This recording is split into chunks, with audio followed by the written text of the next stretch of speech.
Good morning, Your Honor. I can see you. Okay. Good morning.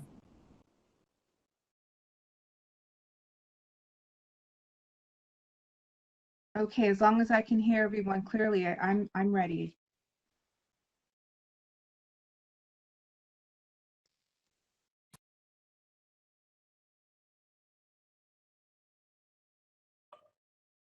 This is the moderator, pass to Board President C. Corrigan. Okay, I barely heard the moderator at that point. Thank you. This is the moderator. Much better. Thank you, co-moderator. My announcement was turning it back to Board President Nancy Corrigan. Thank you.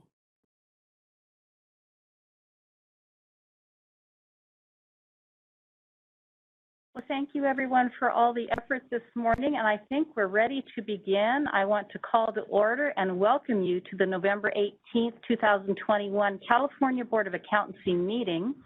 My name is Nancy Corrigan. I'm the president of the California Board of Accountancy, or CBA. Please be advised that this meeting is being conducted pursuant to the provisions of Government Code Section 11133, which allows the CBA to continue to conduct meetings via teleconference through January 31st, 2022. At this time, I will turn the meeting over to Ms. Reed, our Board Relations Analyst, to take roll call and establish a quorum. When Ms. Reed calls your name, please unmute your microphone and state your name. Remember to mute your microphone once again once you have stated your name. Ms. Reed? Nancy Corrigan. Nancy Corrigan, present. Michael Savoy. Michael Savoy, present. Mark Silverman.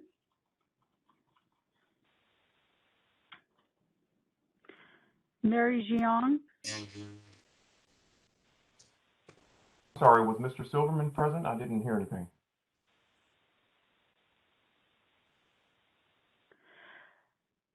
And we'll come back to Mr. Silverman. Mary Jiang.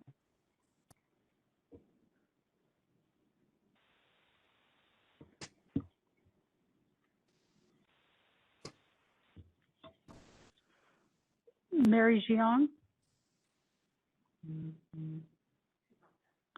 Carrie Ann Farrell-Hines. Good morning, Carrie Ann Farrell-Hines, present. Dan Jacobson. Here. Sochi Leon. Sochi Leon here. Good morning. Luz Molina Lopez. Good morning, Luz Molina Lopez, present. Ariel Pay. Ariel Pay, present. And Katrina Salazar. Katrina Salazar, present. And we'll come back to Mr. Silverman.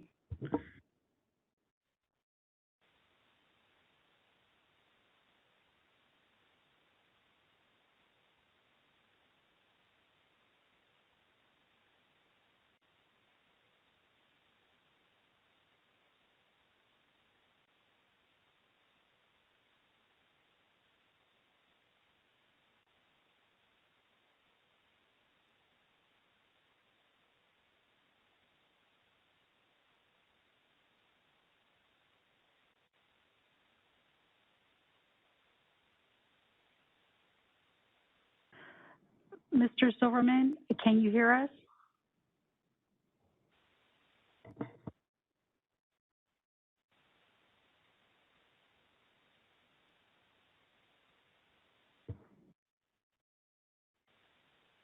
Okay, it looks like you can hear us.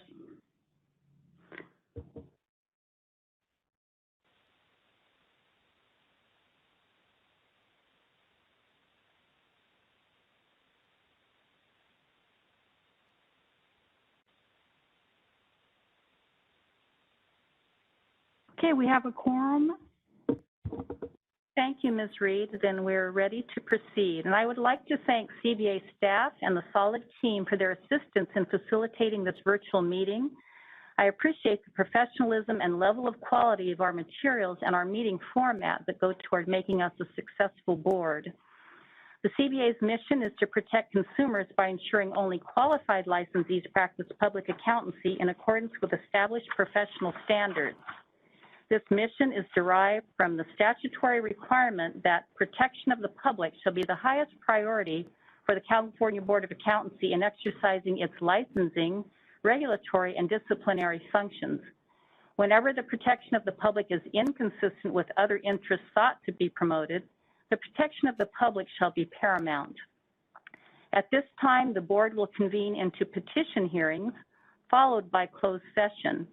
After closed session concludes, the Committee on Professional Conduct meeting will begin at 3 p.m. today, followed by the Legislative Committee meeting at 3:40 p.m. So I'm going to move on now with agenda item 1A and B, our petition hearings, and I have a bit of a script that I want to read that kind of gives us the parameters for the hearing process for all present and all involved in the process. So agenda item 1. Excuse me, Ms. Corrigan. I'm going to ask you to please slow down. Thank you. Thank you. I certainly will. Thank you. I'm sorry. Thank you. Okay, so agenda items 1A and 1B are the petition hearings for Jacob Kippelgat-Bushney and William Rawson Wyckoff. Before we start each matter, Ms. Reed, the CBA's Board Relations Analyst, will conduct a roll call to establish the CBA members present for the matter and to establish a quorum for each matter. After roll call is conducted, I will ask if any members need to recuse themselves from the matter. After a quorum has been established and any recusals occur, the administrative law judge, in our case, Ed Washington, will then take appearances and will swear in the petitioner. And I want to welcome you, Your Honor, for being with us here today. Your Honor will allow the Deputy Attorney General to provide an overview of the petition before us and seek to enter into evidence the petition packet and any additional materials. Your Honor will then provide the petitioner the opportunity to provide an opening statement and present and enter into evidence any additional documents, after which Your Honor will allow for the Deputy Attorney General to examine the petitioner. The petitioner then shall be afforded the opportunity to provide a response. After the examination and response, I will request that Your Honor ask Ms. Reed to perform a roll call of each CBA member to allow members to ask any questions they may have of the petitioner. If a member does not have a question, member simply state no question. After Ms. Reed is done polling members for questions, I will ask if any member would like to ask a follow-up question. If so, members are asked to raise their hand and wait for me to call upon them. After the CBA member's examination of the petitioner, Your Honor shall provide the Deputy Attorney General and petitioner the opportunity to provide any closing statements or remarks. After the closing remarks are received, Your Honor shall close the record. Once both petition hearings have been concluded, the members will meet in closed session to deliberate on the petition hearings. One final reminder, when you are asking a question, responding to a question, or making a comment, it is important to remember that a court reporter will be capturing a record of the petition hearing. Please be cognizant to not speak over another person and be close to the microphone on your computer or your telephone so you can be heard clearly. If you are not speaking, please mute your microphone to prevent any unwanted microphone feedback. So at this time, we will start with agenda item 1A, which is Jacob Kippelgat-Bushney. And Ms. Reed, would you please do a roll call for us? Nancy Corrigan, Nancy Corrigan, present. Michael Savoy, Michael Savoy, present. Mr. Silverman, Mark Silverman, He's present with his hand raised. Mary Jiang, Present. Carrie Ann Farrell Hines, Present. Dan Jacobson, Excuse me, Dan Jacobson here. Sochi Leon, Sochi Leon, present. Luz Molina Lopez, Luz Molina Lopez, present. Ariel Pay, Ariel Pay, present. and Katrina Salazar. Katrina Salazar, present. We have a quorum. Thank you, Ms. Reed. Now I want to ask if any members need to recuse themselves from the matter. If so, may I see a raise of hands? And I am not seeing any hands raised, nor did anyone report beforehand that they would need to recuse on either of these two matters. So, Your Honor, we'd like to turn the proceeding over to you. Thank you. Okay, thank you very much. And I am working my way through this as well. I don't use WebEx very often, so I'm sort of scrolling between some of the screenshots here, so bear with me. But I see that we do have a Deputy Attorney General here. Is it Mr. Dakar? Am I pronouncing that correctly? Yes, Excuse that's me, right. Your Honor. Excuse me, Your Honor. This is the reporter, and you're coming in very faint, Your Honor. All right, so here's what I'll do. I'm going to move the microphone closer to my mouth. And is that any better? Yes, sir. And I didn't get the name of the person you were speaking to. Thank you. Okay, I was checking to make sure our Deputy Attorney General was on the web conference, and I'll let him state his name for the record, please. This is Deputy Attorney General Ted Durkar. My last name is spelled D-R-C-A-R.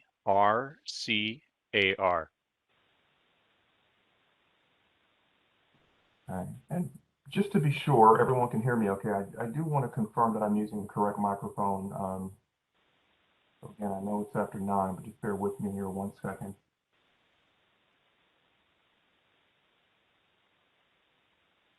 Is that any better? That is a little better, Your Honor. If it could be louder, that would be very helpful. Thank you. Okay, is everyone else having the same difficulty hearing me, or? This is DCA Legal, Your Honor. I can hear you just fine. Okay. So my concern, Ms. Temple, is it may be on your end, particularly since you're connected by phone, but I'll do my best to keep my voice up. I'm usually pretty fairly loud, so I'll do my best, but if you need me to speak up, just let me know, all right? Yes, sir. Thank you. Okay.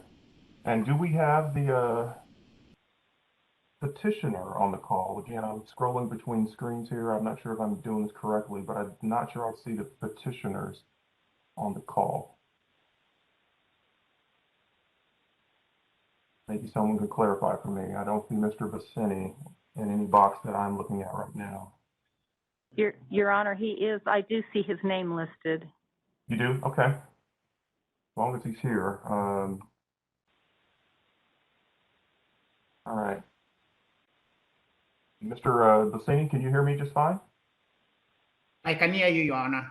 Okay. Am I pronouncing your name correctly, or would you like to let me know what the correct pronunciation is?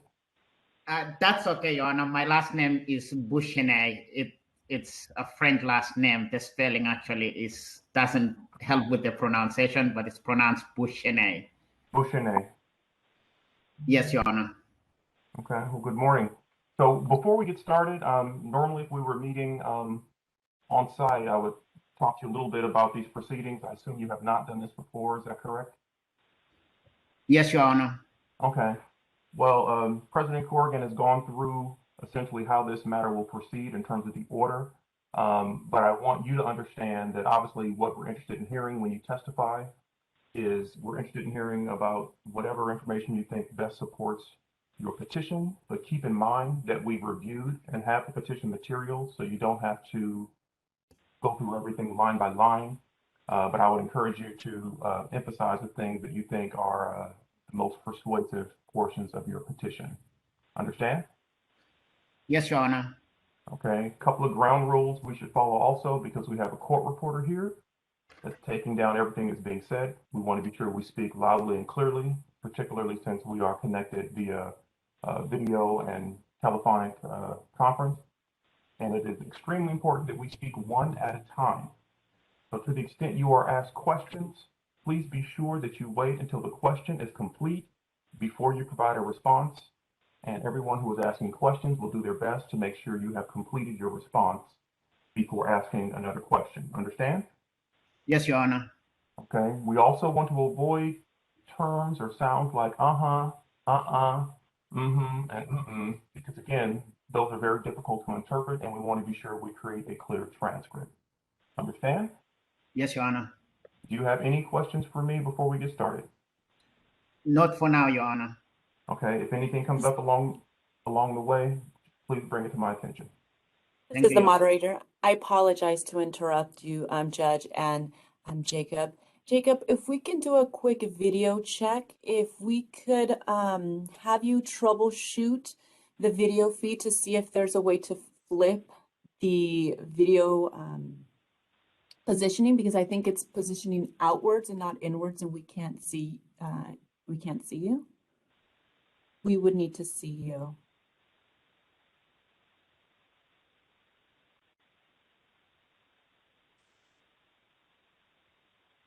And perhaps that would be on your video. It says start video or stop video. That down facing arrow, if you click on it, you can select another camera. So perhaps it's selecting another camera or the one that's facing you. So you can give that a try. We can display that as well. Yes, and to clarify, Mr. Bushnay, we do see your desk and wall and corner, but we do not see, oh, okay. I'm sorry, who was speaking? My apologies. This is the co-moderator. My name is Ann Fisher, Fisher, and I'm assisting with troubleshooting. Can you see me? Can you see me now? No, we still see your desk.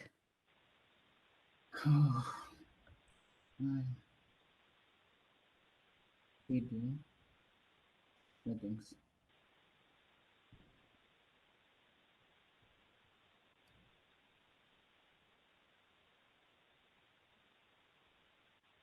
Okay, perfect.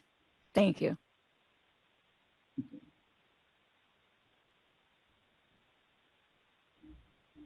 Can you still see me?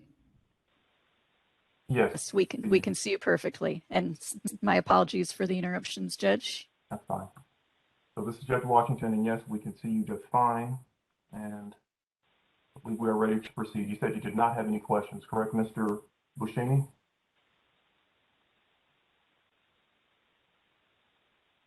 Can you hear me, Mr. Bushnay? Oh. I can hear you, Your Honor. Okay, I assume your microphone was muted, but you have no questions, correct? Yes, Your Honor. All right, thank you very much. So I'm going to call the case. And Ms. Temple, we have been on the record the entire time, is that correct? Yes, Your Honor. Okay, just wanted to confirm. So now I'm going to call the matter. In the matter, we're on the record in the matter of the petition for reinstatement of revoked certificate of Jacob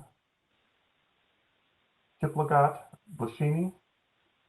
And again, the middle name is spelled Kiplagat. The last name is spelled Bushienei. The Office of Administrative Hearings number for this matter is 2021-090-671. The case number for this matter is S1-2022-6. May I take the appearance of the Deputy Attorney General, please? Yes, good morning. This is Deputy Attorney General Ted Durkar. Morning. And if you would also please state your appearance, Mr. Bushnay. Yes, Your Honor. It's Jacob Kiplagat Bushnay. Okay, and good morning. And you are representing yourself, is that correct? Yes, Your Honor. Okay, and you understand that you have the right to retain counsel to represent you this morning? Yes, Your Honor. Okay, very well. And we've talked, and at this point, you don't have any questions and you are prepared to proceed, correct? Yes, Your Honor. Okay, so with that said, I'd like the Deputy Attorney General to make his presentation of the evidence. Yes, thank you, Your Honor. First, I'd like to explain that I'm here on behalf of the people of the state of California by authority of Business and Professions Code, Section 5115, and Governments Code Section 11522 for this hearing on the petition for reinstatement by Mr. Bouchnet. My role in this hearing is to assist the board members and the judge in fact-finding. My role is not adversarial, but is intended to protect the public health, safety, and welfare. I'm here to ensure that the board and your honor have the information needed to make a reasoned decision. The evidence in this case has been provided to the board members and the petitioner. Everyone should have a copy of the same set of documents. The petition packet for this matter has a total of 61 pages, and they are marked JKB-PET-001 through 61. And this set of documents includes the notice of hearing at page 59. I would like to start by marking this set of documents as exhibit number 1, and I offer it into evidence provided there is no objection.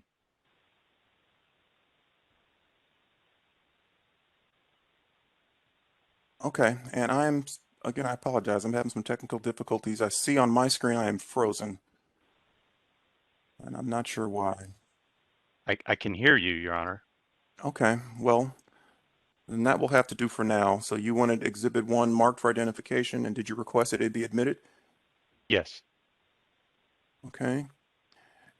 And so generally, Mr. Bouchnet, we will ask if the party has any objection to Exhibit 1 being admitted. It is your petition, essentially, so it's a formality, but I will ask if you have any objections to Exhibit 1 being admitted to evidence. I don't have any objection, Your Honor. Okay, hearing no objection, Exhibit 1 is admitted.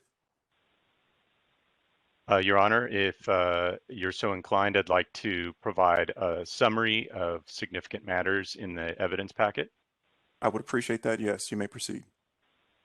The petition itself is at pages 20 to 26 in the packet. Mr. Bouchnet, I'll provide a little bit of background about him. He obtained his CPA certificate number 98653 in 2007. His license history is found in the packet at pages 55 to 57. Of significance, perhaps, Mr. Bouchnet let his license expire and become temporarily invalid 5 times in a row when it was due for renewal. That happened in 2011, 2013, 2015, 2017, and 2019. Each time for not submitting a declaration of compliance with continuing education regulations and for not paying his renewal fee. An accusation that is the subject of his discipline was filed against Mr. Bouchnet in March 2019. That accusation starts at page 31 of your materials. It alleged causes for discipline based upon a 2018 criminal conviction for a DUI incident that occurred in 2017, and for Mr. Bouchnet's failure to report that conviction to the board. Mr. Bouchnet's criminal conviction was for drunk driving with an enhancement for having a blood alcohol content of over 0.15%. And for having 3 DUIs within a 10-year period. His sentence for that 3rd DUI included a 120-day jail term, 90 of which were suspended during 3 years of probation. And his probation terms included a requirement to abstain from alcohol use and to have an ignition interlock fitted to his car. The traffic stop that led to Mr. Bouchenay's arrest in 2017 occurred on a Monday morning at 7:47 a.m. Mr. Bouchenay blew a 0.19% and 0.20% on the California Highway Patrol's breathalyzer screening tool, also known as a PASS device, and that is over twice the legal limit of 0.08%. You'll find that information at page 43 of the petition materials. The disciplinary case before the CBA went to hearing before an administrative law judge in December 2019. The proposed decision, which was adopted by the board, begins at page 41 of the materials. At that hearing, Mr. Bouchenay testified that working as a CPA is his dream job and that he previously had a job working for the Kendall Jackson Winery. However, as a result of his 2018 conviction, he lost that job, and also, unfortunately, his marriage dissolved. He admitted that he is an alcoholic who binge drinks and cannot have just one drink when he drinks. He testified that he typically would drink on the weekends and stated his opinion that his drinking does not affect his work. However, he testified that when he was arrested in 2017, he was driving to work. That is at page 45 of the materials. I'll note that with a blood alcohol content of about 0.20%, he would have had alcohol in his system for many hours after his arrest. Had he made it, assuming that he had made it to work, he would have had alcohol in his system for many hours. At the hearing, Mr. Bouchenay said that he was looking for employment at the time outside of the wine industry because the proximity to alcoholic beverages while working within that industry created a danger of relapse for him. Mr. Bouchenay testified that after his 2017 DUI, he participated in a 6-month residential treatment program. He also testified that he has participated in Alcoholics Anonymous meetings since 2013, and that he has a sponsor he talks to almost daily. He testified that his last drink was in October 2019, just 2 months before the hearing on his accusation, which meant that he violated the consume no alcohol condition of his criminal probation. This information is found at page 45 of your petition.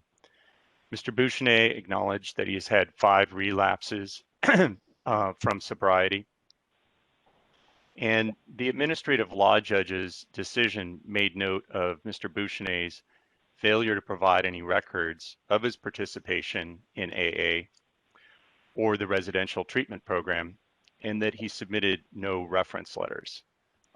Those observations are at page 46 of the materials.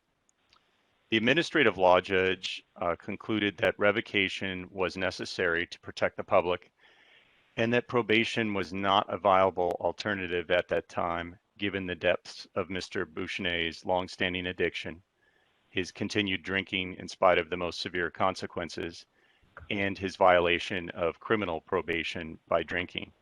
That's at page 52 of the materials. Given Mr. Bouchenay's financial predicament at the time, the administrative law judge suggested that the board's reasonable costs of prosecution be cut in half, down to $4,114. I'm sorry, I garbled that a little bit, $4,114.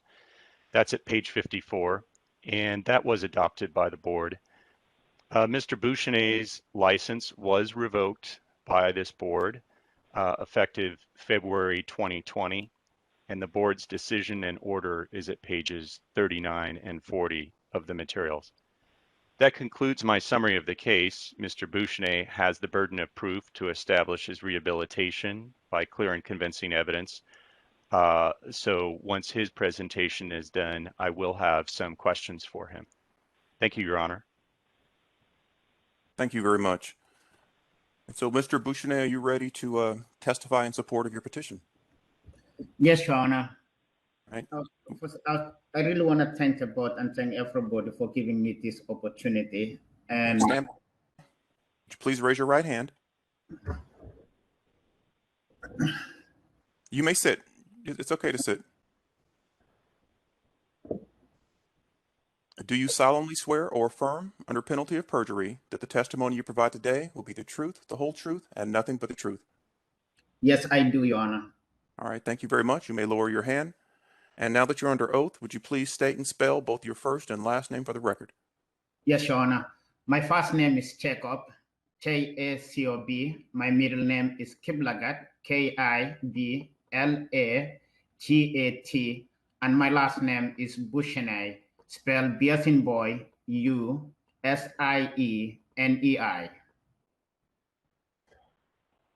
Okay, thank you very much, Mr. Bouchenet. Please remember to speak slowly so we can all hear you. You may proceed when ready. Thank you, Your Honor. Your Honor, I've been struggling in my life with alcohol. It's a disease and it's addiction. And since my defense, I haven't really relapsed since then. And I've been constantly working on my recovery. I always participate in AA meetings. And my life has been a struggle.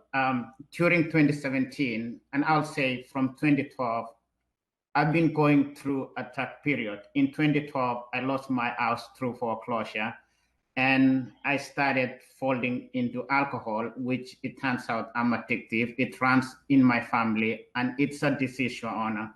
In 2017, I was going through depression.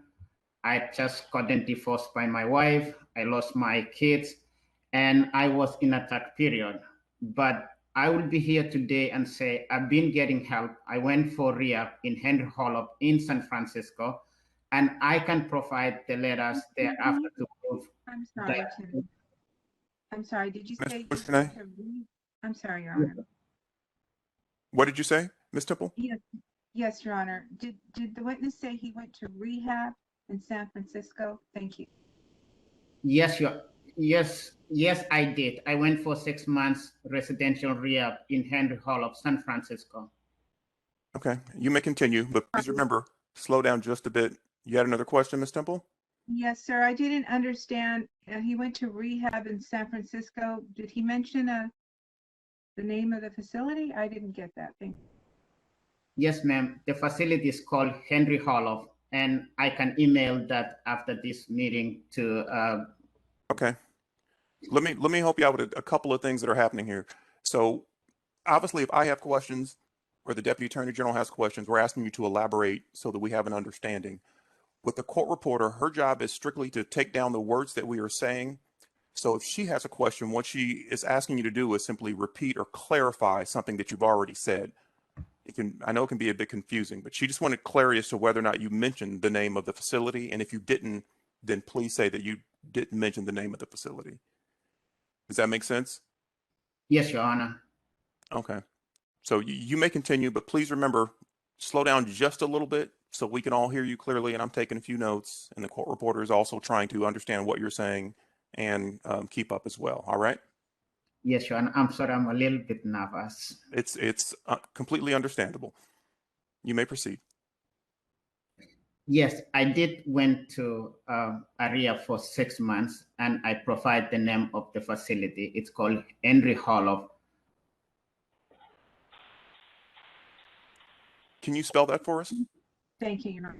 Henry Hollow. It's HENDR Holf, HOLF. I might be misspelling it, but I will get the correct spellings.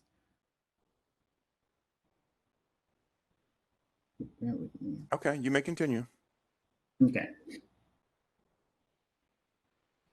And so, Your Honor, I'm saying I was struggling then, and since then, I've been going in road of recovery, which I know it's gonna be for the rest of my life because I have the addiction with me. The only best I can do for my life is to continue with recovery and continue with AA, which I've been going since then. And even at some point when I didn't have a place to stay, I had to go to sober living, which helps me with my recovery. And I'm here today to say that my life has turned around. I've gotten my kids back, and it's a daily thing that I have to do is to go through recovery. Also, Your Honor, I would like to say one more thing. I didn't know when I went for my defense, I didn't know what to do. I've never done this before. I could have gotten the letter from the recovery facility and provided to the Attorney General, and I can still do that to prove that I went for residential treatment.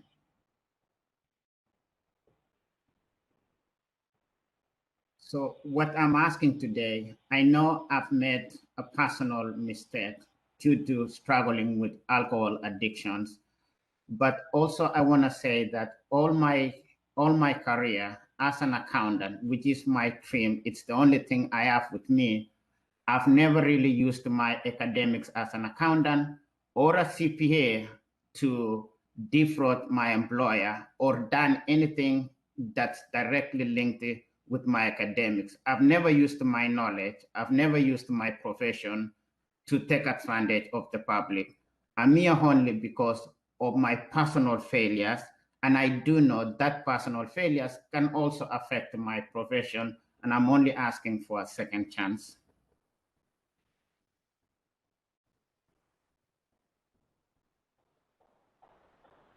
Anything else? No, Your Honor. All right. Mr. Dakar, do you have questions?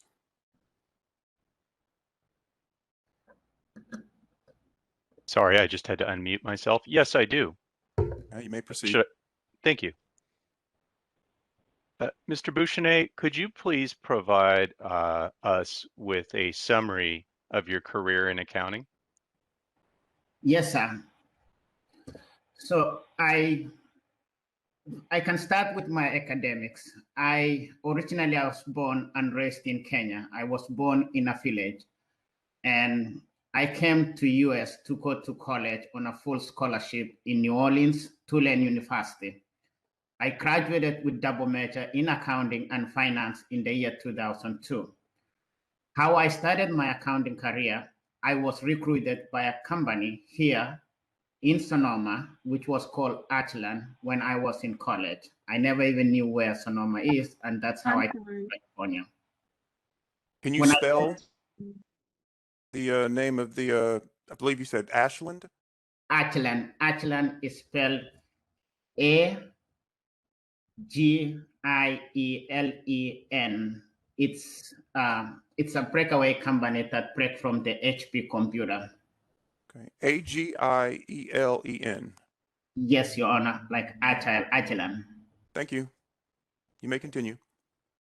Ashland recruited me when I was in college, and that's how I came to California here in Sonoma. But back in the year 2000, I think the tech company was struggling. So I worked for Ashland for 2 months, and they helped me get a job because they laid almost 3,000 people here in North Bay.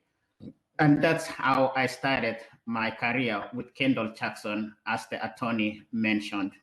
I started my career as accounts receivable at Kendall Jackson, and I worked there for 7 years. While working there, I was promoted to staff accountant, then to senior accountant, and at the same time, I was studying for my MPA, which is master's degree from Sonoma State University. Even when I was doing my MPA, Your Honor, my goal was to be a CPA. My angle in Kenya is a CPA. And ever since I was young, I dreamed of being just like him. And I focused through all my life studying accounting and being good in mathematics. So in the year 2006, I started studying for my CBA exam, and I enrolled with PECA CBA Review in San Francisco, and I was taking weekend classes. I'm sorry. Excuse me. I didn't get. Sorry, Ms. Poole. Go ahead. Yes, sir. I don't know the name of where he enrolled, Your Honor. I didn't get that. Thank you. Oh, sorry, I'll repeat it, Your Honor. Okay, and just please remember, just slow down a bit, and to the extent you provide a name, if it's not a common name, if you could spell it as well, that'd be great. Okay. Your Honor, I went to Sonoma State University and did my MBA in the year 2003. And then in the year 2006, I enrolled with Baker CPA Review in San Francisco. And I was taking classes weekends. Can you spell that, please? Baker is Baker CPA Review. P as in boy, E-T-K-E-R. And I'm not really good with the spelling here, Your Honor. English is my second language. It's Baker CPA Review. I understand, but you believe it's pronounced, I'm sorry, Beta CPA Review? No, Baker CPA Review. Becca. Yes, Your Honor. Okay. So I'll just ask the court reporter to do her best with that term, but it's Becca CPA Review, and no need to apologize. I barely speak one language, so we're all doing our best. Please continue. Yes, Your Honor. And in the year 2000, between the year 2006 and 2007, I studied for the exam, and I passed all the 3 exams. I failed one, and I had to redo it. And I was able to complete it and get my license, I believe, in the year 2007. And I didn't work for a public CPA firm. I was working under a CPA at Kendall Jackson, who signed for me to get my general CPA license. And since then, after Kendall Jackson, I've never really practiced the public accounting. And the company was helping me to pay for my CPE credits, and I was able to give my license up. But after Kendall Jackson, when the wineries were struggling, I was never able to get a long-term job. I moved to a company called... I'm sorry, excuse me. I was never able to get... Can you repeat that, please? Thank you. Yes, when I left Kendall Jackson in 2007, I was never able to get a long-term role because the wine industry was struggling. So I got a job as a plant controller because I was referred by one of my colleagues, and I took a job as a plant controller for Foster's Wine Estate. And Foster's is spelled F-O-S-T-E-R-S.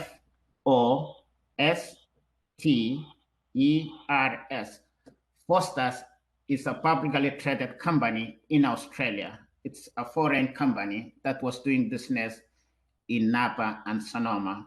I worked there as a plant controller for 3 years, and Foster's actually was acquired hostile by a British company, so they lost their beer portfolio and they laid people off. I'm sorry, Your Honor. Excuse me. Yes. They lost their... I didn't get the word for portfolio. They lost their portfolio because they had beer, wine, and spirits. So I call those portfolio. Did that clarify, Ms. Temple? Is he saying portfolio, Your Honor? Thank you. I'm sorry, like having different business segments. Yes. He's saying portfolio. Please continue, Mr. Buscemi. Yes, so I work for Foster's as a plant controller, and after that, I also moved to a company called Barrier Systems. And Barrier Systems is spelled B-A-R-R-I-E, no, Barrier Systems, B-A-R-I-E, then Systems. And Barrier Systems is a company owned by a publicly traded company based in Nebraska, Omaha, called Lindsay Manufacturing. I'm sorry, Your Honor. It's a public traded company. I didn't get the name. Thank you. Yes, it's a publicly traded company. The name of the company is called Lindsay Manufacturing, and Lindsay is spelled Lindsy, Lindsay Manufacturing. And it's based in Omaha, Nebraska. They acquired Beria Systems. Beria Systems was a California privately owned company, but Lindsay Manufacturing. I'm sorry, I apologize. It's based where? And I need him to start from that point. Thank you. Yes, it's based. Beria Systems was originally a California company based in Fairfield.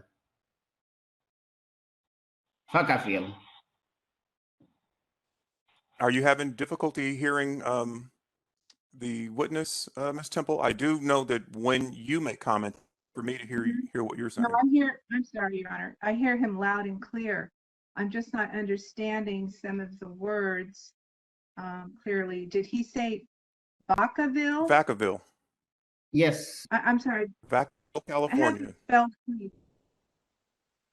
Stand by, Mr. Bashani. Okay, with a V. I don't know I'm not familiar with the town. Thank you. Yes, Vacaville with a V.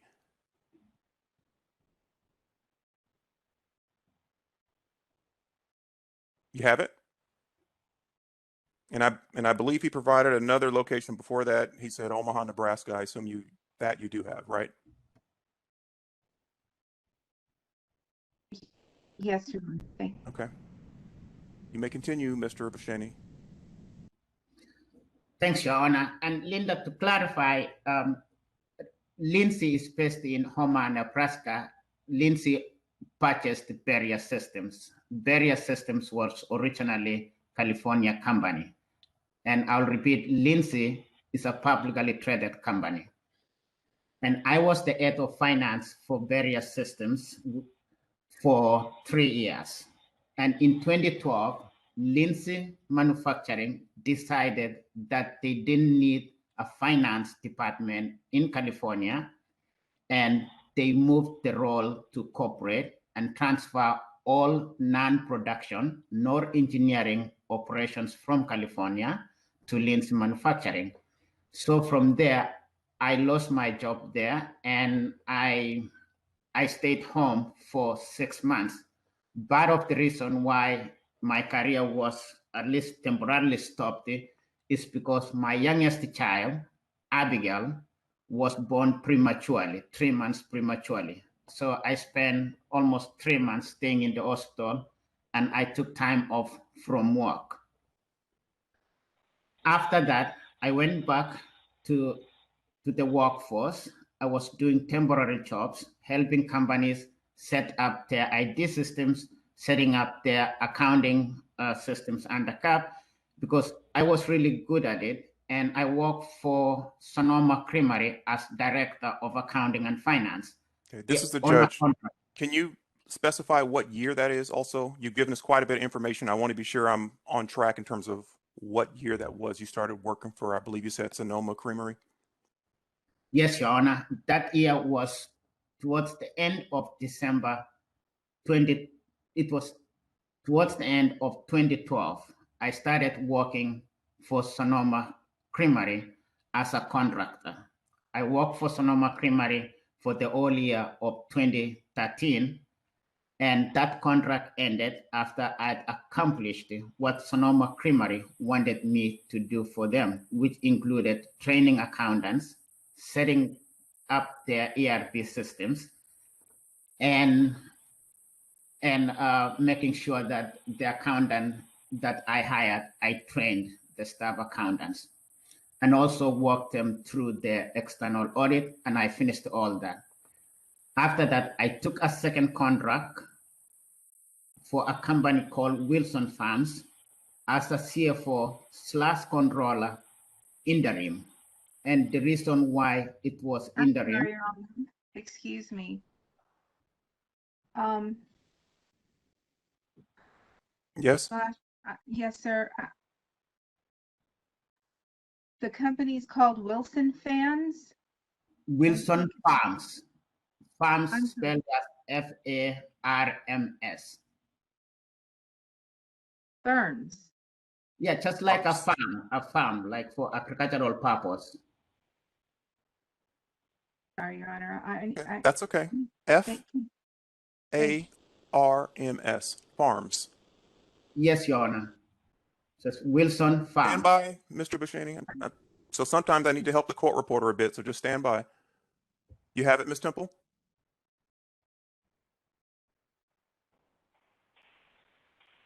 Did you get that? Yes, sir. Yes, sir. It was Wilson Farms, and if he could pick up from that point, thank you. Sounds good. You may continue. Thank you, Your Honor. And Wilson Farms is based in Clarksburg, which is west of Sacramento. I worked for Wilson Farms in the year 2014 to the year 2015. And that was also a contract role, Your Honor. And after that, I also took another role, a temporary role for a company called Shannon Ranges. And I will spell Shannon. It's S-H-A-N-N-O-N,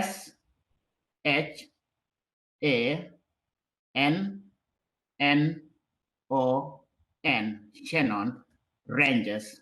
And Ranges is spelled R-A-N-C-H-E-S. And that company was in Lake County, which is 2 hours away from where I live. And that was also a contract as a director of finance and administration. Your Honor, excuse me, I didn't get the name of the county. I'm sorry. Thank you. It's Lake County. Can you spell that? Lake, L-A-K-E. Thank you. County. Thank you. You may continue. So I worked that role beginning the end of 2014 to 2015. And after that, I went back to permanent employment, not as a contract. And I worked for a local company, which that is what I've been waiting for. So at that point, I took a law role because I wanted to get back to permanent employment. And I took a role as a cost accounting manager and projects. And that was in 2015. And the name of the company is called Direct Flow Medical Incorporated. And Direct is spelled D as in for David, I-R-E-T, as in Direct Flow Medical. And Flow is F-L-O-W, and then the last is medical. And so I worked for that company for two years.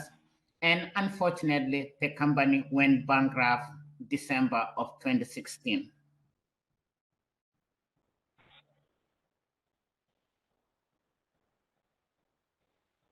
And then in the year 2017, I was working for them agency doing contracts and temporary projects. And the economy was struggling. And the 10 agency I work for is called Nelson Staffing. And Nelson is spelled N-E-L-S-O-N,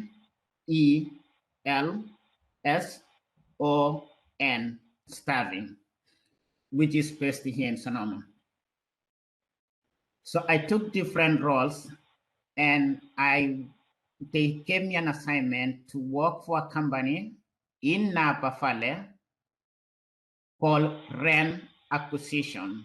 And Ren is spelled R-E-N, and then the last word is acquisition. And I was able to stay in that temporary role for more than a year until 2019. And that's the company I was going to work for in the morning. Normally I could work from home, but that day I had a meeting, and that was in the 2017, and that's the company the attorney was mentioning that I was going to work that 7 a.m.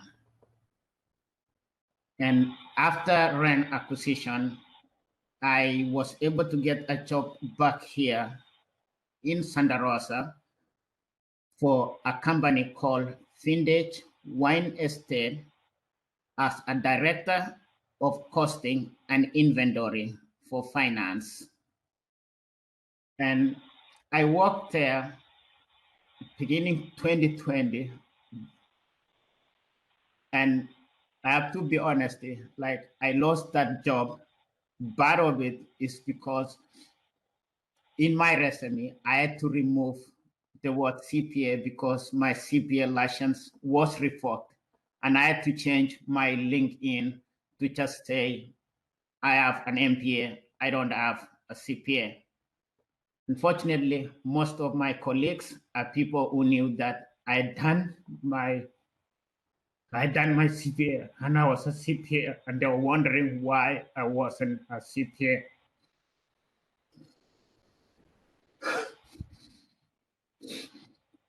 Do you need a couple of minutes? Yes. Okay. All right. Let's take 5 minutes so Mr. Bashani can get composed. So it's not my meeting, but I'm gonna take the break and I'll turn it back over to either the moderator or the President Corrigan. But let's go off the record for a couple of minutes. Yes, Your Honor. Thank you. That's a good idea. Thank you. Take a 5-minute break. Okay.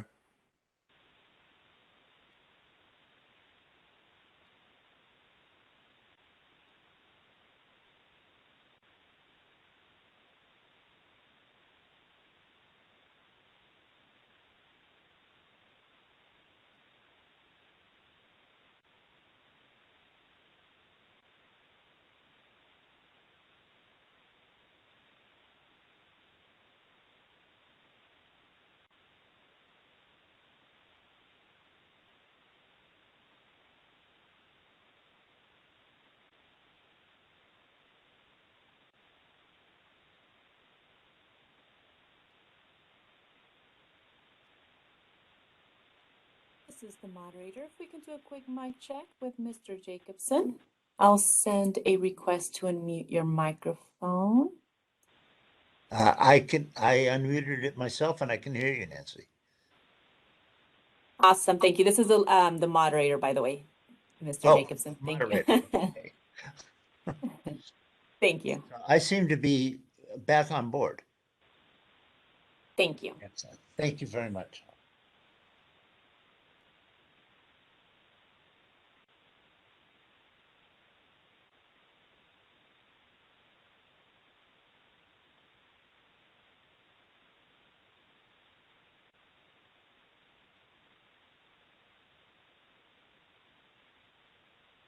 And just let me know whenever we are ready to start back.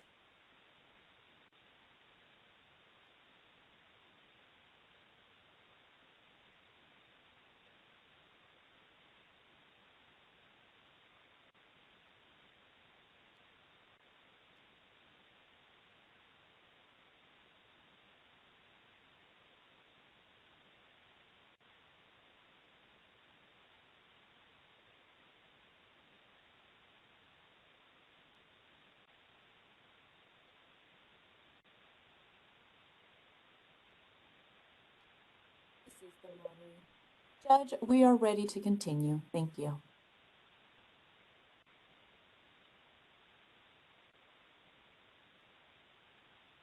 All right, thank you very much. And so, Ms. Temple, we are back on the record, correct? Yes, Your Honor. Thank you. Your Honor, thank you. Okay. And after a short break, I want to remind you, Mr. Bashani, that you remained under oath. I believe you were getting close to concluding sort of a summary of your professional background. But in the interest of time, I would ask you to sort of move along to bring it up to current times. I think you were pretty close, but just want to be respectful of everyone's time. So you may continue. Yes, Your Honor, I'm almost done. So the last two companies I worked, as I was saying, the company I was working for, it's called Cba Went. I was the director of costing and inventory. And Your Honor, I lost that role because the company was getting ready to go public. And since then, they have gone public. It's a publicly traded company now. And they wanted the role for a person who has active CPA license. And so my role was dominated, and they hired somebody with a CPA license. And most of my colleagues knew at some point I had CPA, and they were wondering why I no longer present myself as a CPA. After that, the last company I worked for is a small winery in Hillsburg. It's called Rock and Riddle. And I worked there for 7 months. I took the role knowing that it was a short term. And after I completed that project, I've been unemployed since then, which was from the beginning of July of this year. I've not been able to get unemployment. And so, but I do have a prospective employment starting November 29. And I did let my prospective employer that I have this petition today, so I couldn't really start this week.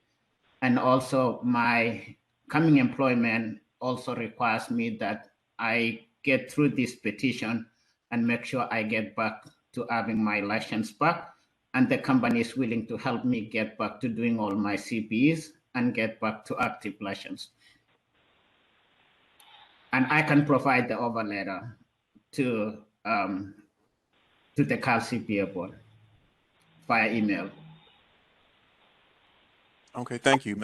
Our next. I'm sorry, I have a couple quick questions. If I could get the name of the last place of employment, and then I didn't understand what the witness was going to provide. Thank you, Your Honor. You want to provide the name of your last place of employment again? Yes, Your Honor. The last name of my employment, the name is, the legal company name is RB Wine Associates, doing business as Rock and Riddle, and Rock is spelled R-A-C-K, C as in cat, and then N, Riddle, which is spelled R-I-D as in David, D as in David, L-E. And it's based in Hillsburg, California. And my role there was financial controller. Okay, and I think the court reporter was also asking for clarity on what you said you would be able to provide by email. Can you repeat that, please? Yes, my prospective employer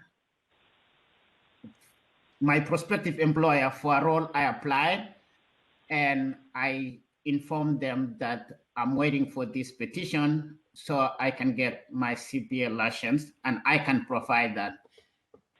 What were you going to provide by email specifically, though, I think was a question. What were you going to send? Job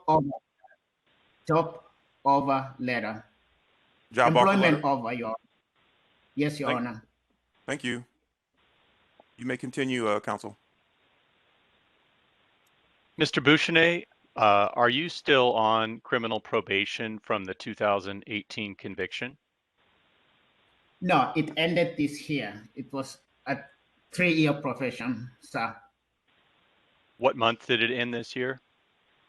It should be April of this year. Were you charged with any violations of probation? No, sir. Did you pay the fees and fines that were part of your 2018 conviction? Yes, I completed all that, and I even have my license back. I completed all the traffic, the 18-month program for drunk driving program. What is your current sobriety date? My current sobriety date is 2019, I believe, 2019, May 3rd.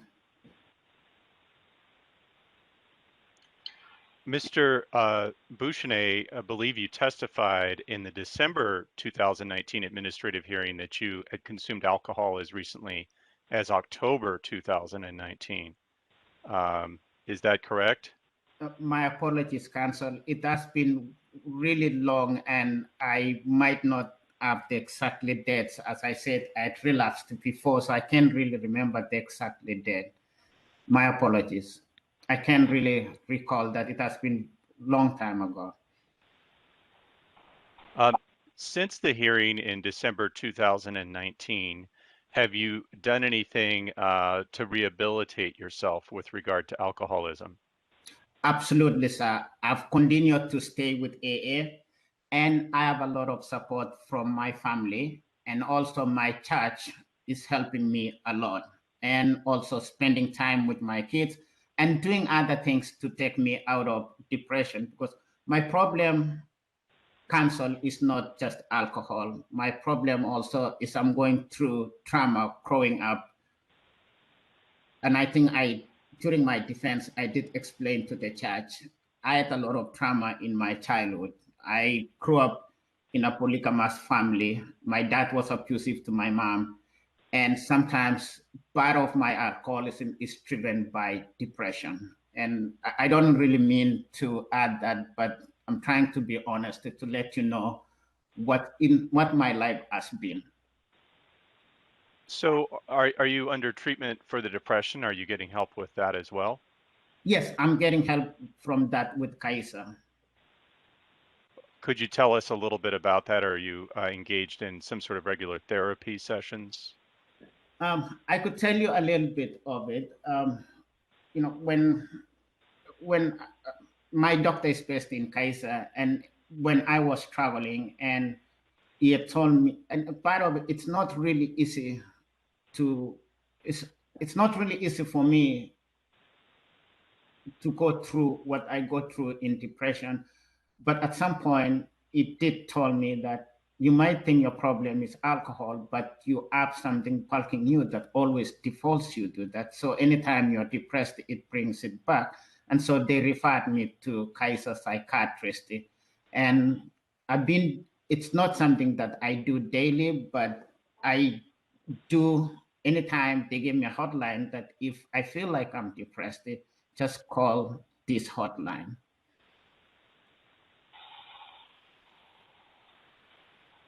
Have you taken any professional education courses recently to prepare yourself to re-enter the accounting profession? I have not, and part of it too is I've never been really stable to be able even to pay for my CPEs as I walk through my career. And it's not, especially, these last 2 years, you could think I could get some classes online, but it has been challenged because I've never really had enough money, given child support and break in employment. It has been a challenge.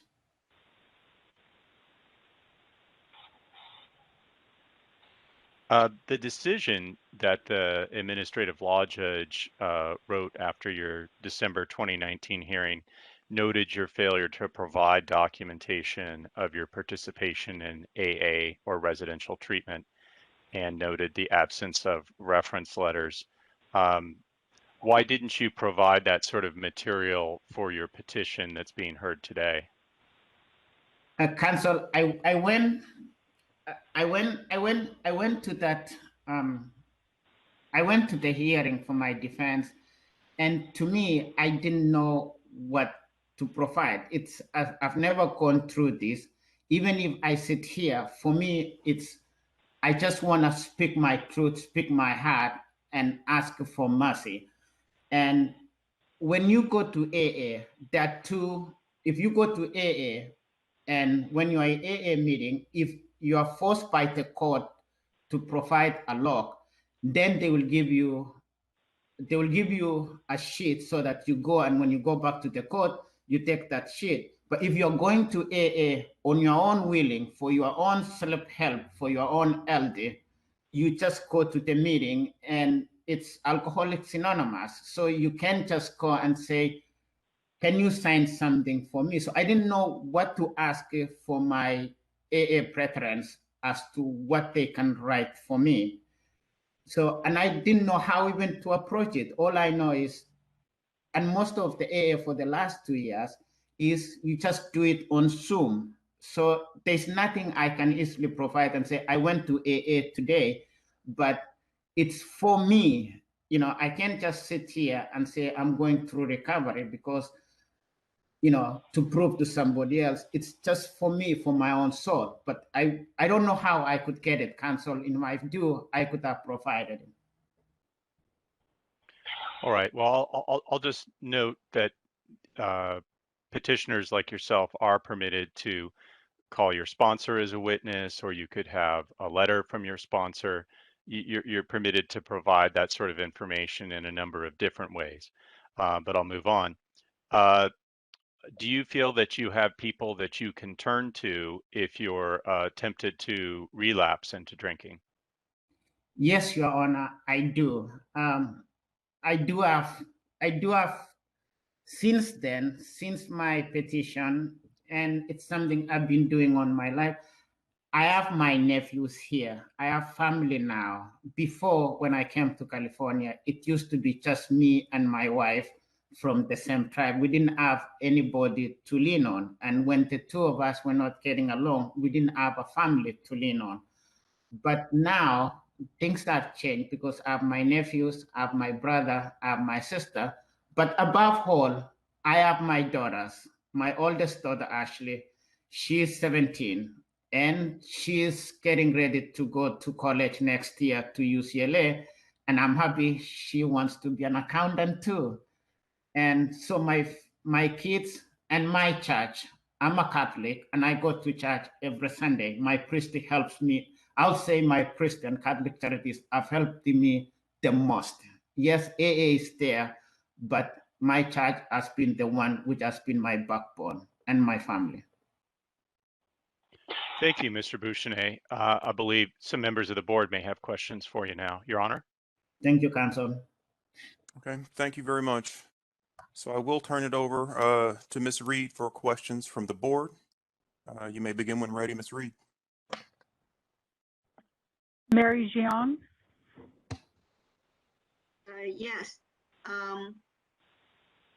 Thank you for your providing additional information. Now, you mentioned that you had a hard time doing the continuing education because costs involved. So, are you still would have problem meeting the 80 hours of continuing education if your license was restored? Yes, I will. And part of the reason I say I will email my offer letter to the staff because I was honest with my prospective employer for what I'm going through. And they promised, and they put it in my offer letter, that they will pay for my CPE to make sure I get back to active license. And they also put it on the offer letter. They are really willing to help me and support me because based on the reference they got, they know I'm very hardworking accountant. Thank you for the information. No more question. Carrie Ann Farrell Hines. Excuse me. If Your Honor, can I get the witness to please repeat what type of letter he's sending? I'm not catching that word, Your Honor. Okay, and I may be able to help, and I'll let him confirm. I believe he's saying offer letter, O-F-F-E-R. Is that correct, Mr. Bouchenet? Yes, Your Honor. Thank you. Thank you. No problem. Carrie Ann Farrell Hines. I just want to thank Mr. Buseni for providing this information today, and I have no further questions. Dan Jacobson. Dan Jacobson. Sir, I apologize. I'm going to refer to you as sir because I'll just get tongue-tied with your last name. Under our regulations, we're supposed to consider the nature and gravity of the original offense. In other words, your DUI. Also, under Business and Professions Code Section 5100A, a conviction, a license can be disciplined only for a conviction that is substantially related to the practice of accountancy. So I'm going to concentrate on the nature of the act. And my question is starts with this: did your having had a drink or drinks at the time of your driving while under the influence, was that in any way substantially related to the practice of accountancy? No, sir, it's not related. And sir, the reason why I had alcohol that morning is from binge drinking over the weekend. Yes. And I've never, I will take that back. I almost say I've never had a drink at work, but I work in a winery. And most of the time, when we work, let's say when we're doing budgets or when we're doing the month-end close and we did it on time, most of the time the CFO will be like, congratulations, let's have a glass of wine. You guys did a good job. Yeah. That's the nature of the industry. And sir, that's the reason why I'm trying to walk away from the industry so I can stay sober and maintain my sobriety. Well, sir, I wish the best to you. I will not betray anything about the way that I will be voting on your petition, but I do want to tell you that I am also an alcoholic, and I have been sober since March 4th of 1999. So hang in there. Thank you so much.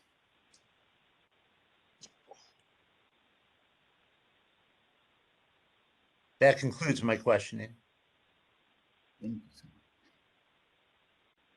much. Soshi Leon, No further questions. Thank you. Luz Molina Lopez, Thank you. Luz Molina Lopez. Mr. Bouchenet, thank you for coming before us and explaining your story. I do understand it's difficult. I don't have any further questions. Thank you. Ariel Pay, No questions. Thank you. Katrina Salazar, Hello, this is Katrina Salazar. Thank you, Mr. Bouchenet, for your information. I have a couple questions to ask. There were a couple dates discussed earlier about your last date of having a drink, and there was discussion about May or October.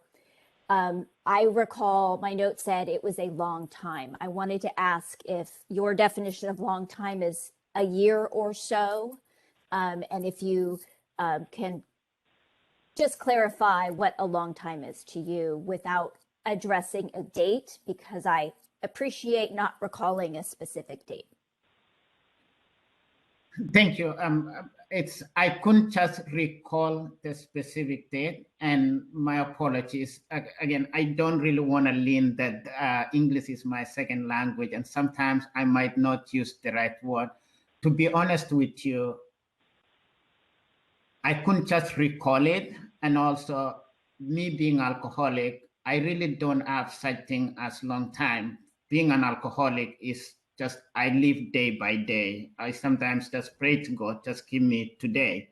If I get today without drinking, that's the day. But I don't really look back. That's how we're being taught. And it's not really easy. My apologies for that. I couldn't recall it, but I believe it's October. Counsel is right. Have you had a relapse in 2021? No, I haven't had a relapse since then. Thank you. And you gave a lot of information about employment. Would you remind me, if you have already clarified this. You mentioned that you are you have a job offer. Can you tell me if that is a job offer also in an industry related to alcoholic beverages, or if it is a move outside of the industry? Ma'am, it's a move outside the industry. And the reason why I've stayed for so long it's easy for me to get a job in the wine industry. Most of the people now who are the CFOs or controllers were my peers. And I've tried to apply jobs outside the wine industry. And the company I'll be working for, it's a non-wine industry. Thank you. And then you had mentioned being able to provide a letter. Would that be something that would be available today? Were you asked to do so? I don't know that you would be, but I just wanted to get a sense for how available that information might be. I'll be able to email today, ma'am. I believe my contact has been Alina. I think she's the staff member, and I can email it to her as soon as we conclude this meeting. I thank you for hearing my questions and answering. That is all that I have. Thank you. Excuse me, Your Honor. Can I get the name, please, of the person that was mentioned? Can you repeat the name of the contact you identified, please? Yes, Your Honor. Her name is, give me 1 second. I'll keep the full name.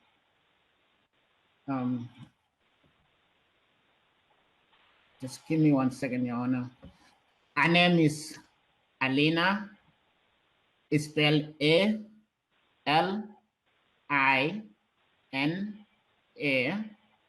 And I believe her last name is Chef, which is spelled S-H-E and V as in Victor. And our official title is Enforcement Analyst. And I'll email it to her. Thank you.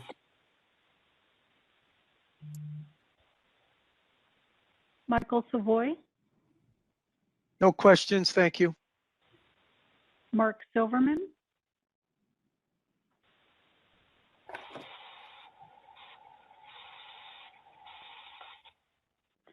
Mark Silverman,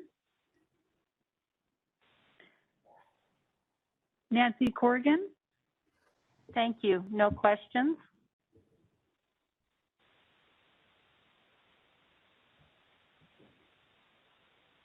Okay, one more time, Mr. Silverman.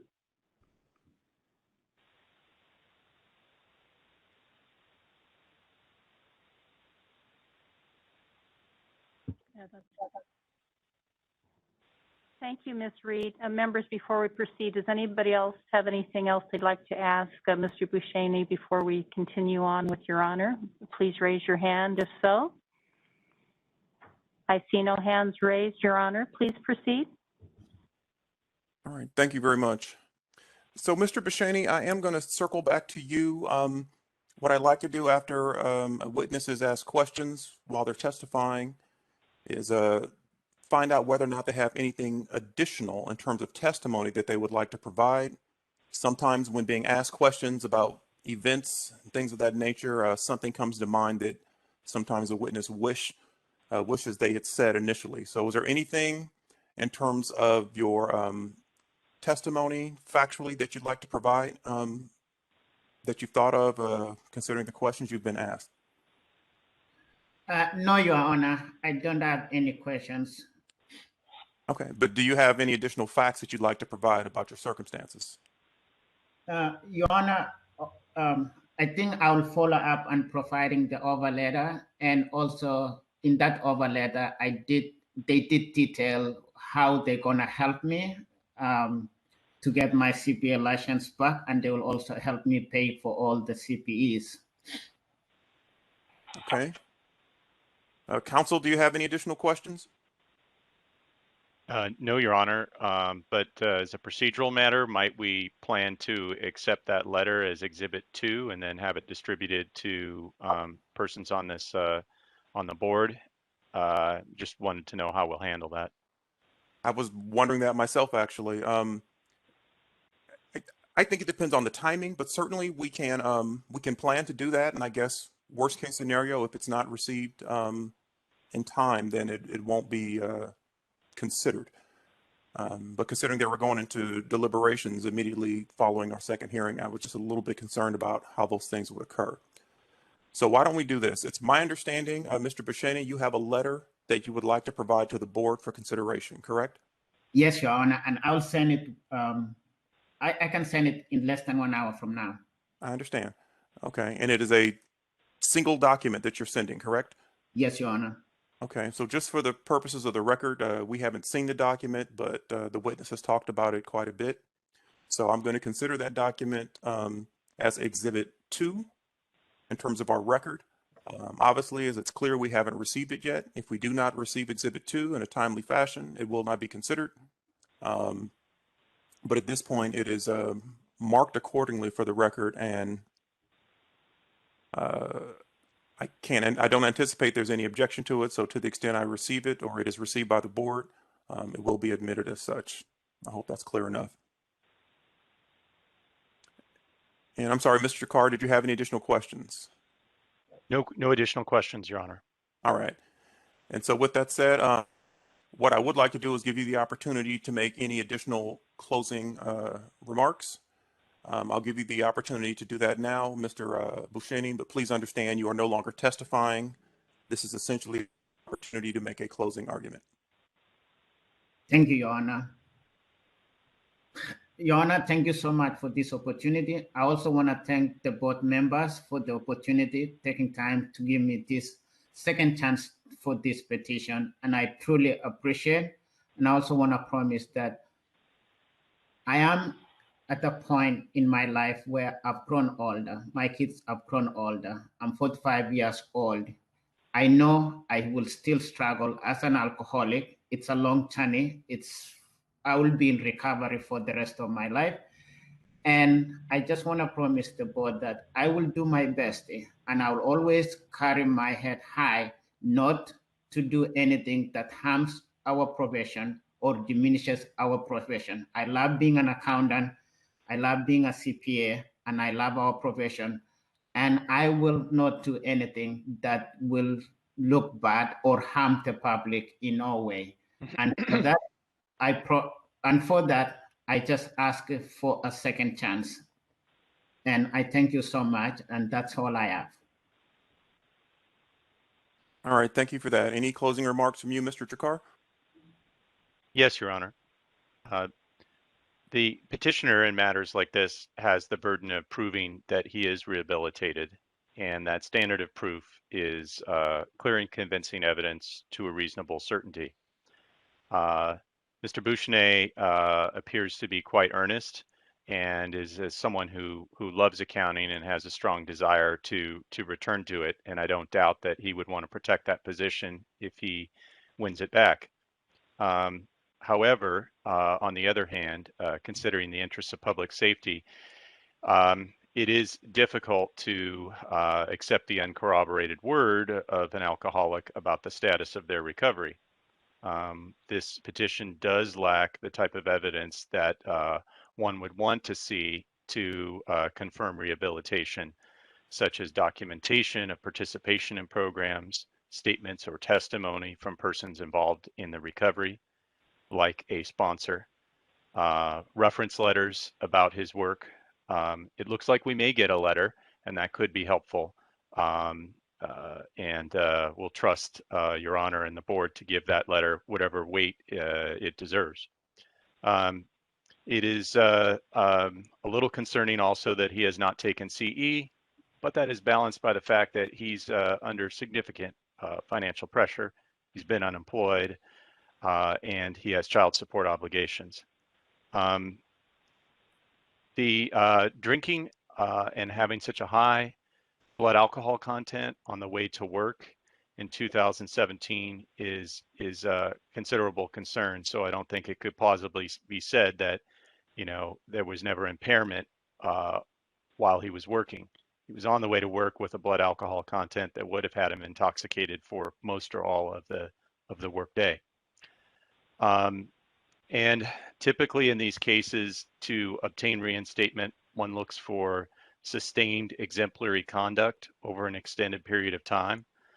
That's the In Re Mena, M-E-N-N-A case, 1995, 11 Cal 4th, 975, 991 is the pinpoint site. I raised that as a reference point or a standard for the board to consider. So with those remarks, that's all I have to say on the matter. Thank you for hearing from me. All right, thank you very much. And I will circle back one more time and check with either Ms. Reed or I can do it myself to see if there's anything else from the board before I conclude this matter. If anyone has anything to add, please raise your hand. I'm We're ready scrolling through to my screens. conclude. Once again, please. We're ready to conclude the petition hearing. Very well. Just want to be sure there was nothing else.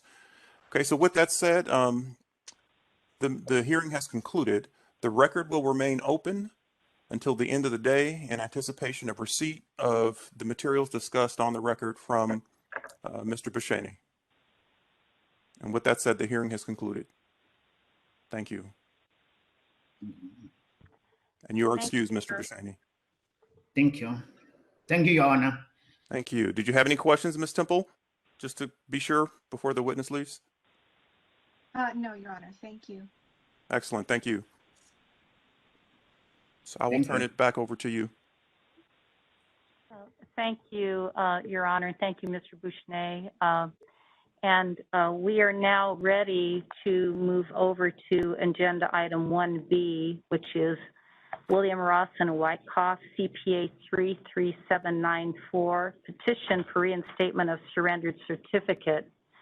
And Your Honor, last evening, board members received a communication from Department of Consumer Affairs Legal Affairs Division Helen Joffrey regarding complications with Mr. Wyckoff's being able to connect with us and conduct the hearing as it was originally planned. Ms. Joffrey, I'd like to call upon you just to briefly summarize that for us so that the board can make a decision as to how to proceed. Of course. So we were made aware during a practice session that doing the hearing virtually was not going to be an option. And so we have outlined a few options and the legal ramifications in an attorney memo to the board and asked the board to consider some of the options, which would include hearing the matter today via phone or setting the matter for a future hearing to be heard on the record, quote unquote heard, reviewing written record by both parties, or continuing today and hearing oral presentation from the Deputy Attorney General and reviewing the petition as it stands from petitioner. We ask that the board determine how it would like to proceed, or if there are other options the board would like to consider, and we can make that determination. I will ask Executive Officer Patty Bowers if petitioner is indeed on the phone and able to handle the matter by phone if the board so chooses that option. Hi, good afternoon. Good morning. This is Patty Bowers. We are working on the petitioner being promoted so that he can call in. We can do a mic check with him now if you would like, or we can wait until after the board makes its decision.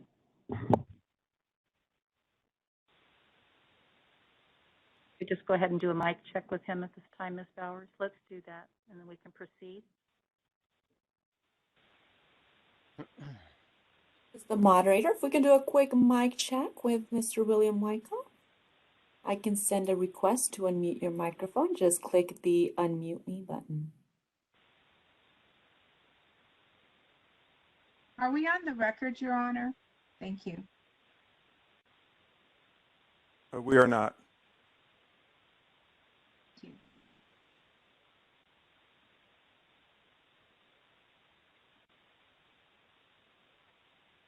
This is the moderator. The unmute button should be at the bottom center of your WebEx screen. That's typically where it's located. It has a red outline and a strike through. So if you click on that, it will unmute you. And I will send another request your way. So when I send those requests, you should have a pop-up window appear and just select Unmute Me.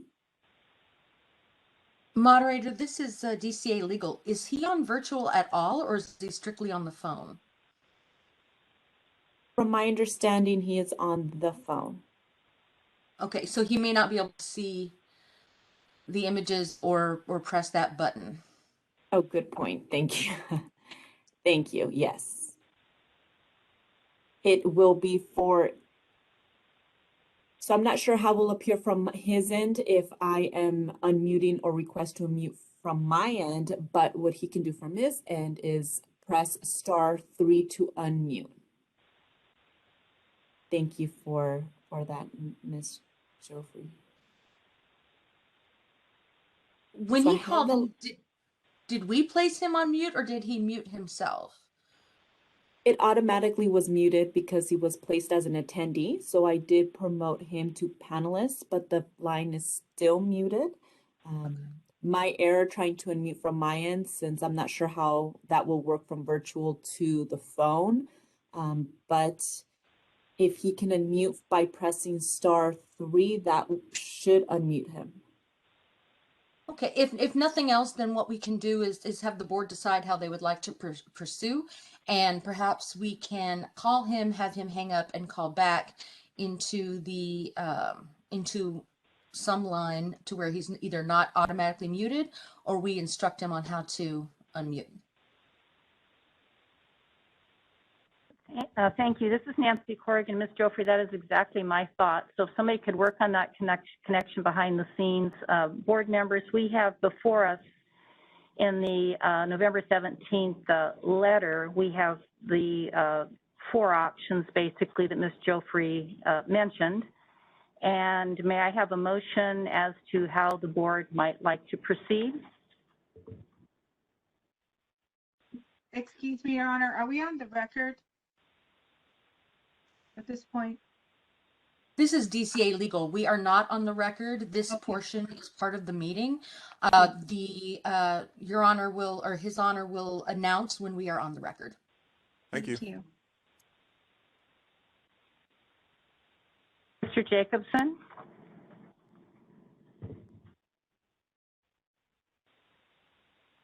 Jacobson, I believe you're on mute. Do you have a motion? I'm sorry. I move that we continue with, that we have the hearing today. It was calendared for today.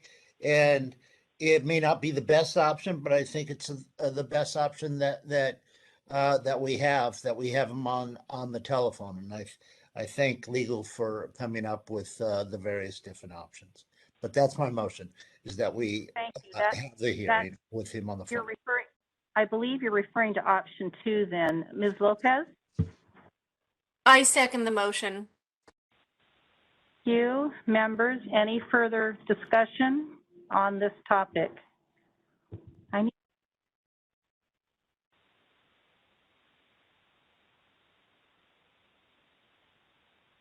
Ms. Reed, would you please call for the vote? Yeah, I wouldn't. Mary Jiang, Yes. Carrie Ann Farrell Hines, Yes. Dan Jacobson, Yes.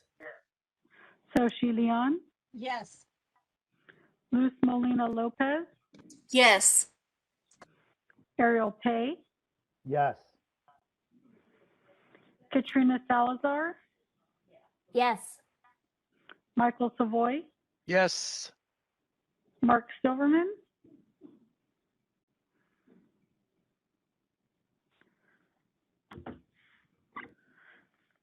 Nancy Corrigan, Yes.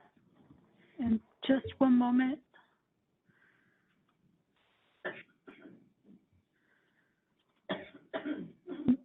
Mark Silverman,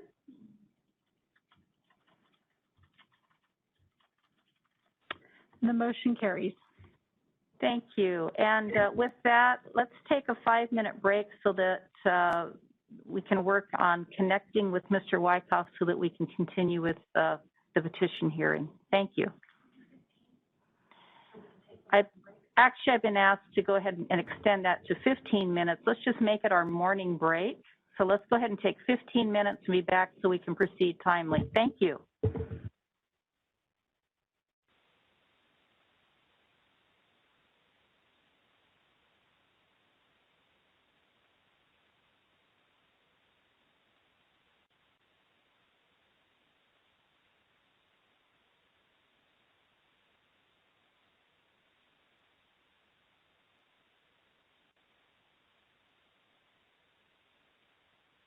This is the moderator.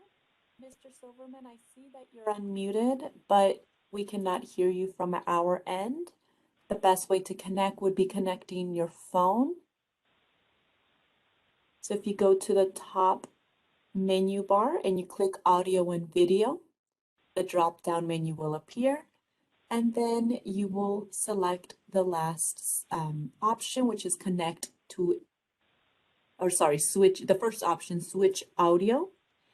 At that time, you can either have WebEx call you or you call in. If you select call in, just hover your mouse over that and it'll appear a view button. You click on that and it'll give you the information.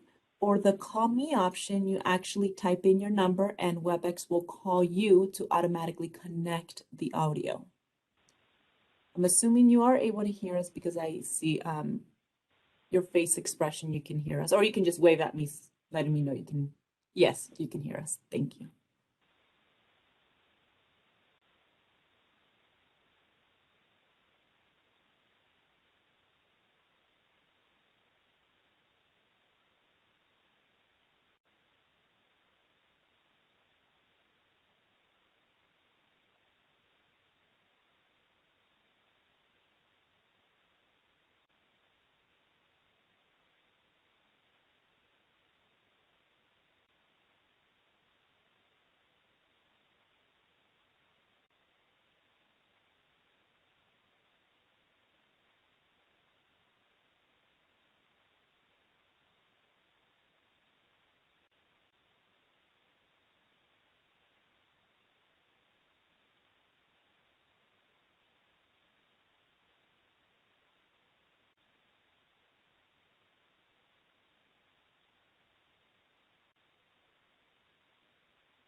This is the moderator.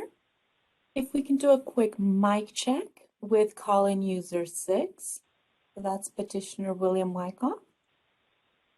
And from your end, you can try to press *3 to unmute your line.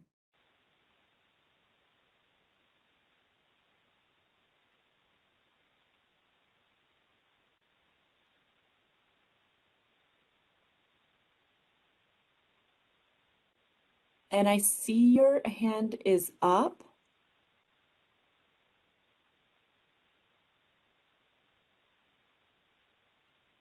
Let me try to send the unmute from my end. See if there's a verbal announcement. Can you try *6? The *3 may have been to raise your hand. I apologize. So call-in user, if you can please press *6. I see your microphone is now unmuted. If you can please conduct a mic check.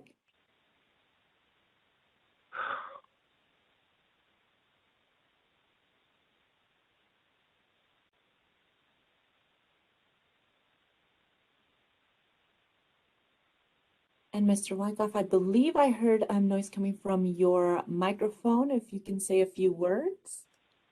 Yes, can you hear me? Oh, yes, good morning. Yes, we can hear you. Thank you. Please excuse me. I'm having a heck of a time. I'm not very computer orientated. That's why we have to use this cell phone, the only phone I have, and I'll do my best. But I can hear you right now. That is correct. Yes. Thank you. We'll get started here shortly. There is currently we're in a break, but thank you.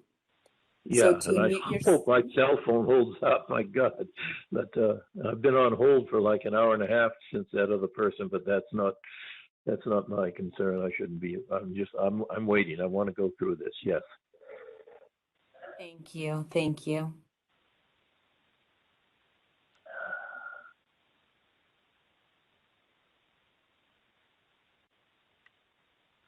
So what should I do? Just wait? Is that what I should do? Yes, give us a couple minutes and they'll Okay. return from recess and Sure, they sure, will get sure. started again. Thank All right. you. Yeah.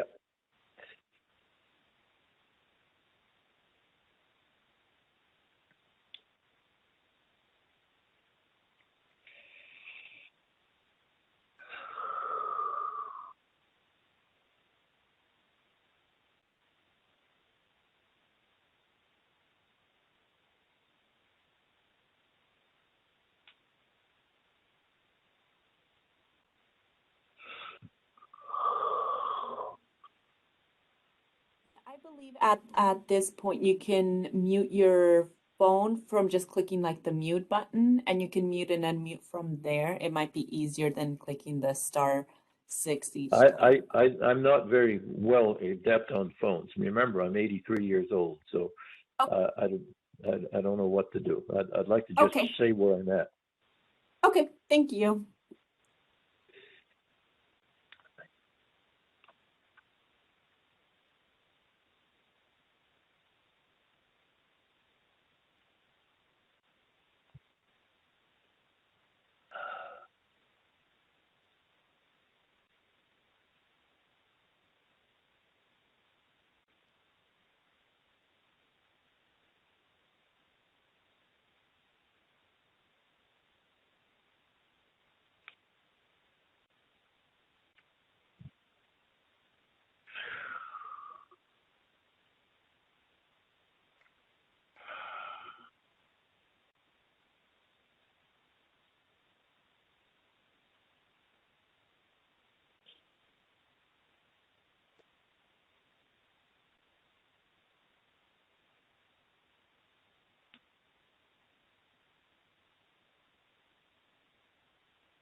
This is the moderator.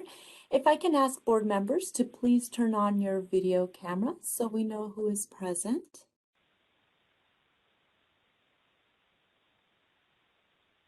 And again, that is board members. If you can please turn on your video feed so we know that you're back.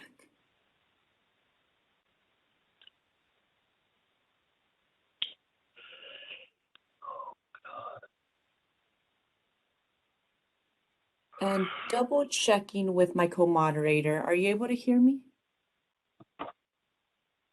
Yes, I'm hearing you. And a Thank number you. of video feeds just came in live. And if we'd like, we can remind our petitioner that any muttering or heavy breathing will be heard by the group. Thank you.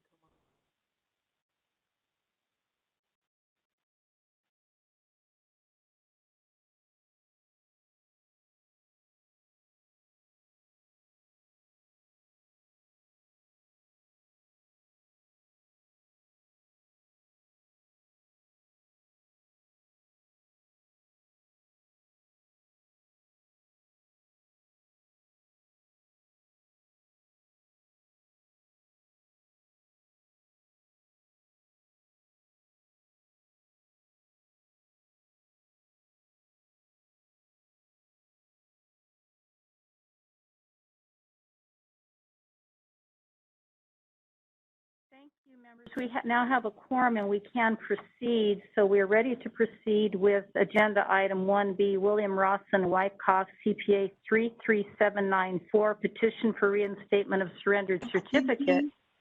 Excuse me. I'm sorry. Can I have the speaker identify herself, please? And you need to start Nancy over. Corrigan. Yeah, I'm back to the agenda. Nancy Corrigan. Thank you. And during our break, we took a vote as to how to proceed with this petition hearing, given certain technical difficulties with connecting in that, and we voted to proceed with oral hearing over telephone. So I am ready to have Ms. Reed conduct a roll call to establish the members present and confirm that we do have a quorum so that we can then continue. Ms. Reed? Mary Jiang, Present. Carrie Ann Farrell Hines, Present. Dan Jacobson, Here. Soshi Leon, Present. Luz Molina Lopez, Luz Molina Lopez, present. Ariel Pay, Ariel Pay, present. Katrina Salazar, Katrina Salazar, present. Michael Savoy, Michael Savoy, present.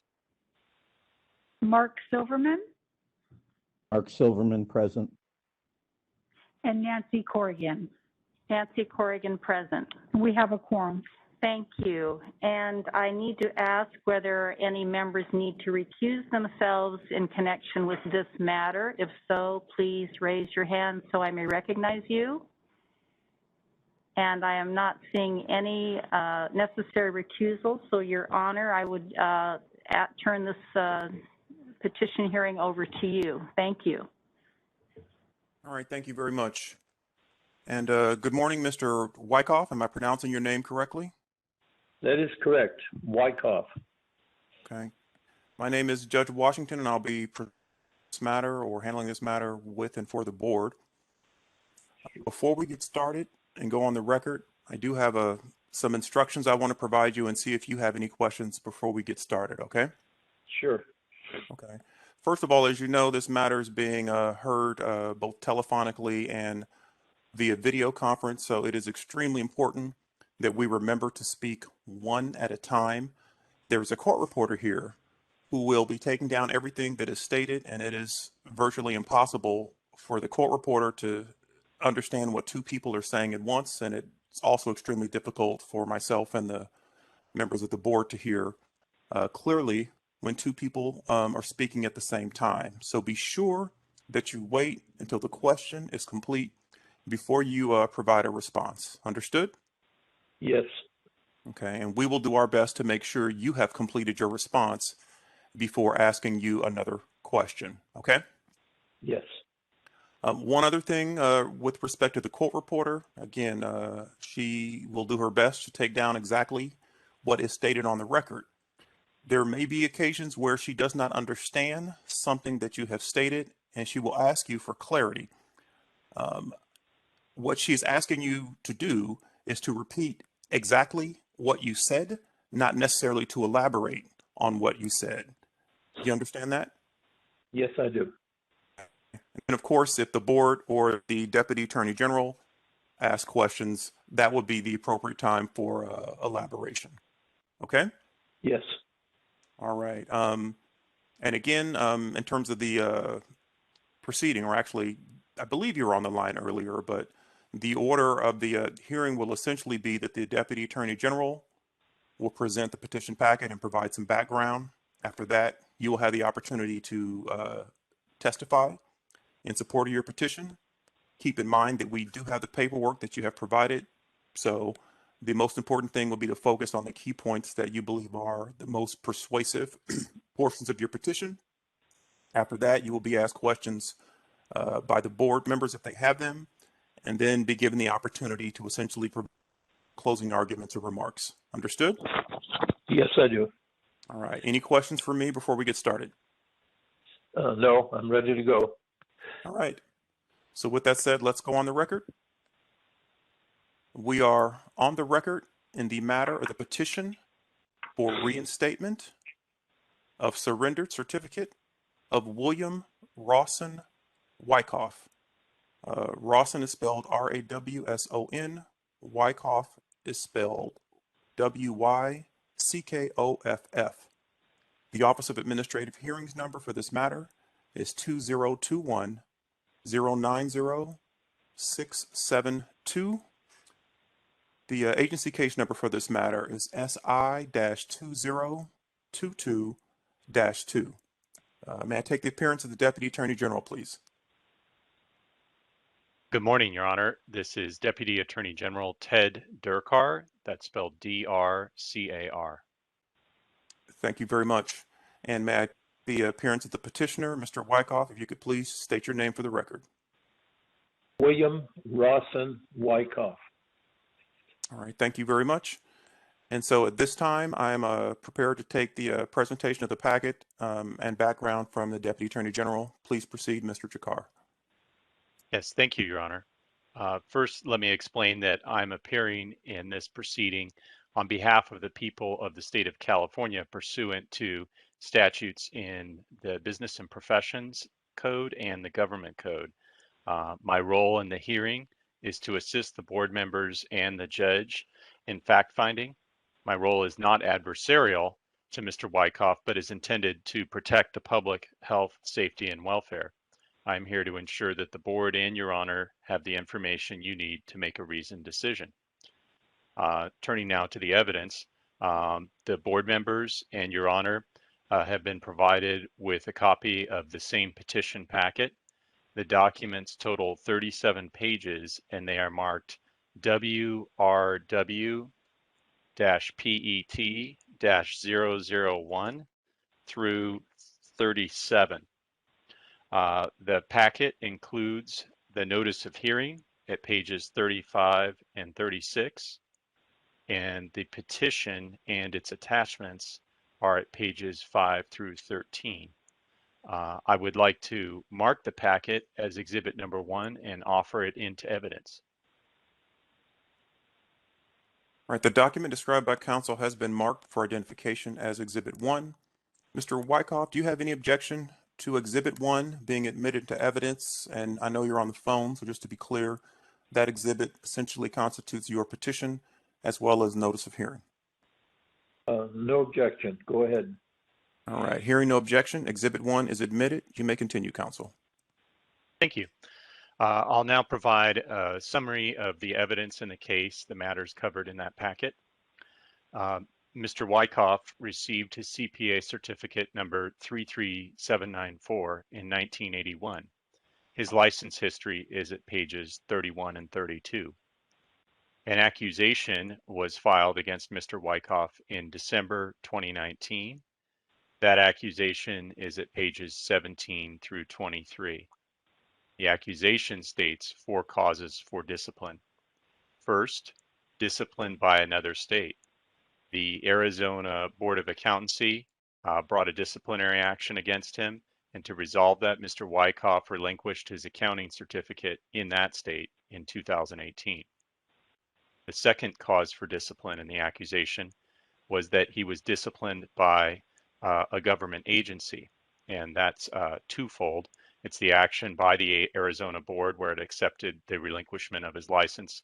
And he also surrendered his real estate license to the California Department of Real Estate in 2012 in resolution of its disciplinary action. The third cause for discipline was failure to report a civil judgment. A judgment following trial was entered against Mr. Wyckoff in San Diego Superior Court in 2009 for fraud and breach of fiduciary duty, but he did not inform the board. Licensees have 30 days to report such matters.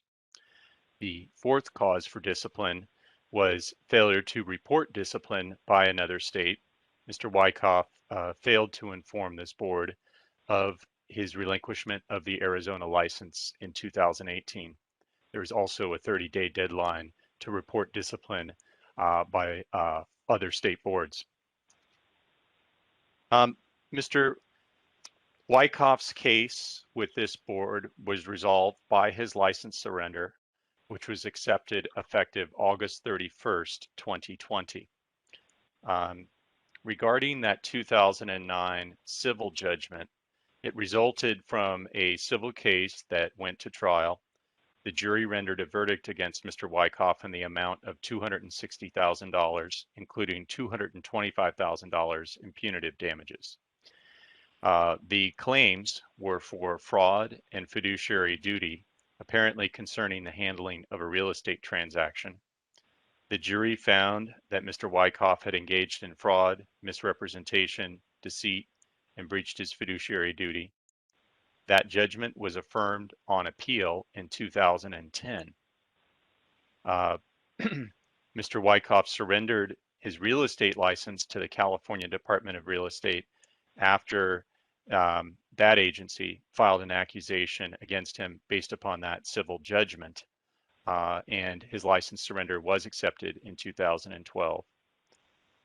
In regards to his surrender to the Arizona State Board of Accountancy and his history in that state, he obtained his CPA certificate in Arizona in 2011. The Arizona board brought disciplinary action based not only on the California judgment, but also Mr. Wyckoff's application fraud in 2011 for answering no to this question on the application.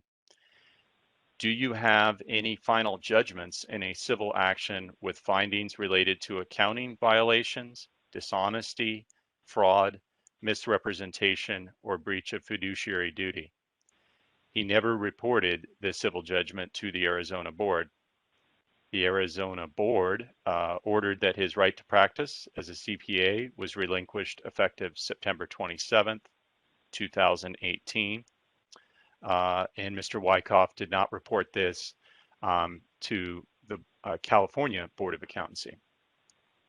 In his petition that's before you, which is dated August 2011, or I'm sorry, 2021, he explains that for the 10 years prior to his surrender, his practice was tax preparation. He says that he has retired since he surrendered his certificate. And at pages 8 to 9 in your packet, he writes that he wants to get his CPA license back so that he can do income tax preparation to supplement his Social Security income. He suggests that he be given a restricted license that only lets him do income tax preparation. He also asked in the petition that the cost bill in his surrender agreement be reduced by 50% to $2,500 because that's all the money he currently has. But in his letter, which is page 12 of your packet, a later letter to the board, he said that his son will loan him the full amount of $5,500 in costs that he agreed to pay in the surrender agreement. So it appears that he may not be asking for the reduction in the cost award. That letter at page 12 also notes that he is 83 years old and is a partially disabled veteran who served 6 years with the United States Air Force and received an honorable discharge. the letter to the board at page 12 gives some explanation, it appears, of the real estate fraud case, but I don't understand his explanation, and unless he covers it in his portion of the case, I'll be asking him some questions about that. At page 13 of the packet is proof of completion of a 4-hour regulatory ethics course, which he recently took.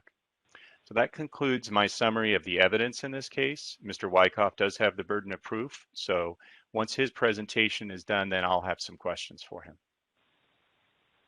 Thank you very much, counsel. Mr. Wyckoff, are you ready to proceed?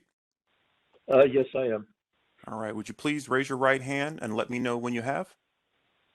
Yes. Do you solemnly swear or affirm under penalty of perjury that the testimony you provide today will be the truth, the whole truth, and nothing but the truth? I do. All right. You may lower your hand. And now that you're under oath, would you please state and spell both your first and last name for the record?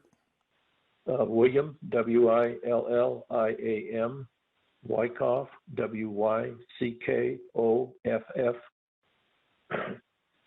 Okay, thank you. So, Mr. Wyckoff, if you had an attorney representing you today, they would ask you questions to elicit whatever testimony you felt was appropriate to support your petition. You are representing yourself today, correct?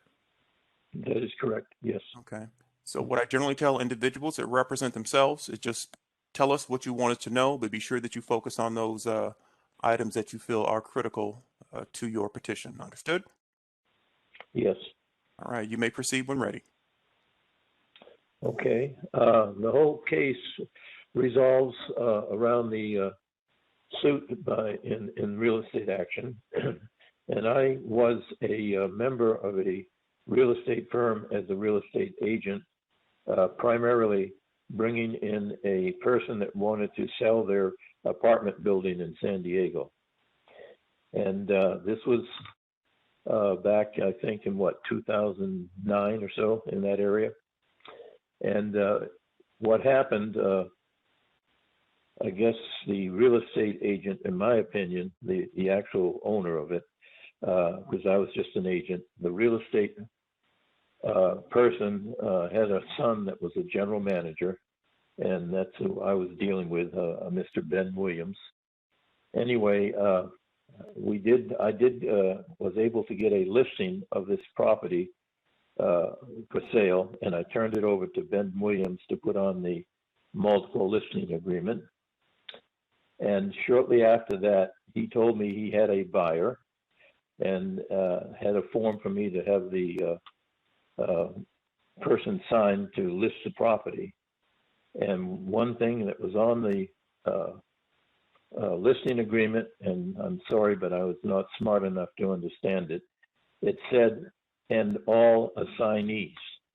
So what's really meant now, I understand that anybody could buy that property and then later assign it to someone else. And what Mr. Williams did is basically call in, I found out later, what we call a straw, S-T-R-A-W, buyer, to make sure that his company had the listing permanently. And then at that time, he was shopping around trying to find someone to get a better deal. And that's the whole crux of the thing. In the meantime, I was in the process of moving to Arizona and buying a home there and starting a new life. And I had told Mr. Williams, go ahead and handle the transactions. And to make a long story short, he had someone else that wanted to buy, but they couldn't buy because of the real estate agreement on straw buyer, assignees, or whatever the case. And then it wound up in court. And before it went to court, it went to what we call negotiation. I'm seeking for the right word, where we had people listen, do we want to settle? And I said, yeah, I want to settle. But what happened, the real estate agent said, hey, you only work for us as an agent. You don't have the authority to settle this case. The case is with the broker, not the salesman. I was with the salesman. So I informed everybody I didn't want any part of it. I just wanted to settle, have some compromise. But again, the real estate broker said no, they wanted to take it to court. So it goes to court, and then when I'm called in, I try to tell my part of what happened, and the particular judge says to the jury, "You're a hostile witness. Jury, do not listen to him," something to that effect. And so I just gave up, and I remained back in Arizona for a while. It went to court, of course, and we all got fined, and I worked out a situation with the Board of Real Estate that I promised never to engage in real estate, and gave my license back, and they accepted that, and I didn't have to pay any money.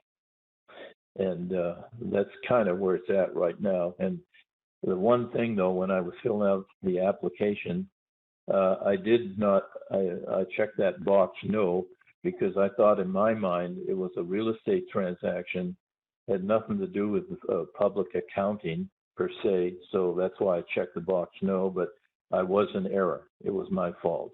Yes.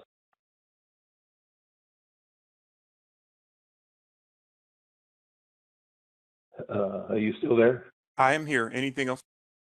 Yeah, Took and me a here's second the situation. Yeah, here's the situation. Since I had my license back in 1981, I had never really done any real public accounting per se. That is to say, audits, compilations, write-up, and everything. I served 2 years to get my apprenticeship before I got my license, and then after that, I was on my own, basically doing tax returns all the time. And that's all I'm petitioning for right now, is to get reinstated with a CPA license so I can do tax returns. And I would even agree to a statement that I would never participate in any other public accounting duties. So a restricted license would be okay with me. And the reason I would need the CPA license is, as of December 31st, my PTIN number and my EFIN number will no longer be valid, and I cannot write tax returns electronically. And I really need to do that, because this is the only real source of income other than my Social Security. However, I did get lucky. I did win $5,000 in the lottery, so that kept me going for a while. And I did have a little savings account, and my son is giving me money periodically to help me. I'm living in a senior apartment community here in the Rancho Bernardo area near where my son works, and the rent is low because of the fact it's for low-income seniors. So I'm able to survive, but just barely. But I would like to get back into the practice of writing tax returns, but I cannot do it without a CPA license. Okay. Anything else? That's all I can think of. Really, I'm trying to be honest and straightforward with you. I've kept up with all my court. Oh, in fact, you're right. I did take a ethics course. I thought that would help my case. I just recently took that because I thought that might be a requirement of the board. And I did look into becoming an enrolled agent, so I studied for that, and I passed all 3 parts of that exam on the first try recently. So that's in my record too. But even in order to get an EA license, you have to be like a CPA or an attorney or something like that. There's a box on the application, so I didn't want to even fill out that application until I know what's happening with the board. Okay. Thank you very much. If there's nothing further, Sure. I will proceed Yeah, and with I think all the evidence is in the packet I sent you, so I don't want to. I know the board is real busy and they have a lot to do, and I don't want to really waste any of their time. But the main thing in recap is I just need a reinstatement of my license so that I can do tax returns solely. And the reason, one other thing, the reason the Arizona license was liquidated is the fact that they had knowledge of the court hearing, and the actual court hearing was brought up by the owner of the real estate, Ben Williams, who apparently saw my name someplace years later and decided to turn me into the board. So I just appeal to the board. I need to make a living, and I'd like to be able to write taxes. Thank you. Okay.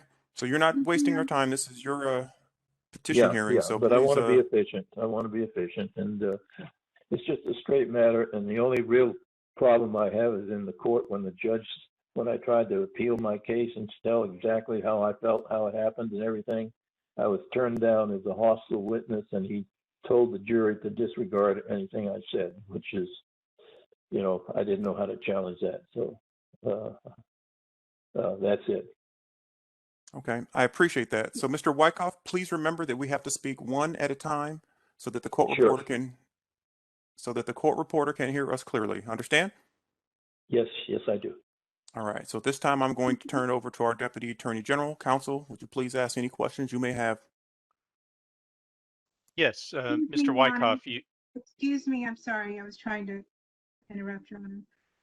Can I get the name? Thank you. The witness mentioned the name of a gentleman. I want to say, could he repeat that name for me, please? The full name. Was that the Williams Oh. name you're trying to get clarity on? No, No, I think she wants Ben Williams. No, I thought he said a name at the end that, Yes, I did say a name. And what was that name? It was Ben Williams, who is the son of the real estate broker. The real estate broker was like Williams Real Estate, and Ben Williams acted as general manager. But that's the name. That's the name of the person that saw something on the internet or whatever that I was a CPA, and he challenged it by asking for public records and wanted to see where I checked the box by my fault. I checked it wrong. Okay, and so Ms. Temple, if that is not the name you were looking for, can you provide us with a bit more information, maybe the beginning of the sentence that contained the name? I just think I misheard him because yes, it was the person that he was just speaking about. So I'm good. Thank you. Thank you. You may proceed, Mr. Jakar. yes, Mr. Wyckoff, you explained that since obtaining your CPA certificate in 1981, you've been doing tax returns. Can you explain why you got a license in Arizona as well back in 2011? Yes, because I moved to Arizona. Are you? I wanted to. I'm currently here in California, of course, but I moved to Arizona mainly to be able to buy a house, and the property value is so high in California, I was able to buy a small house there. So I stayed there for about 2.5 years or so. And the reason I came back, yeah, go ahead. No, I'm sorry, I interrupted you. I didn't mean to. No, that's fine. But the reason I got the Arizona license is I was living in Arizona. You mentioned the process of seeking to become an enrolled agent. There are persons other than CPAs and attorneys who can file tax returns. Have you sought to become a registered tax preparer so that you could do income taxes without a CPA certificate? Yes, I did, but I looked at the application, and there is a box similar to the one that was on the CPA renewal every year about are you had any court hearings or something to that effect. And I'm afraid if I check no and then they find out about this, that they'll throw the license away. Are you not pursuing that potential means of doing tax returns? No, I can't do it because on the application, they want to know if there's any judgments or something against me. I'm trying to remember what the application says, but it's not the fact that you just go get another course or so, but they want to make sure that there's not any current judgments or anything against you. And that's why I'm trying to reinstate my CPA license so I can say, hey, I'm a CPA. And once you put that on the application, it's okay. There's no other problem. Regarding that civil judgment, have you paid it yet? No, it was actually taken care of. In lieu of paying it, I surrendered my license and they accepted that. Yeah, I think the in the beginning, someone mentioned that it was accepted. Yeah. I'm not speaking about your relationship with a licensing agency, but rather the party that won the judgment against you, that had the loss, and that's entitled to recover money from you. Did you pay the judgment, or is the judgment for money still outstanding? I don't know if it's outstanding. It would be a public record that maybe you people could check, but I thought by turning in my license to the real estate people, which I did, I talked to their judge, their lawyer, and they said if I turned in the license, that would take care of it. At any time since that judgment for fraud and other matters was entered against you in 2009, have you done anything to reform or rehabilitate yourself so that this board could be confident that you will not engage in any dishonest activity again? Well, yes, I haven't done anything really. I've kept up my CPA license. I kept up my continuing education. I wrote tax returns. I have no judgments against me. If you want to do a search of my background and all that, there's nothing against me. And I've taken all the continuing education courses. I understand that when I turned in the real estate license, that would take care of it, and I think it does. I think if you check, there's no outstanding judgment against me. Given your past, which includes this judgment for fraud and breach of fiduciary duty, and your failure to report matters per both the judgment and disciplinary action by other licensing boards to this board, why should the members of this board trust you with a CPA certificate again? Well, mainly because I'm not going to do any basically CPA work. I will not do any audit. I will not do any write-up. I will not do any review. I will not do any compilation. I strictly want to be a tax man.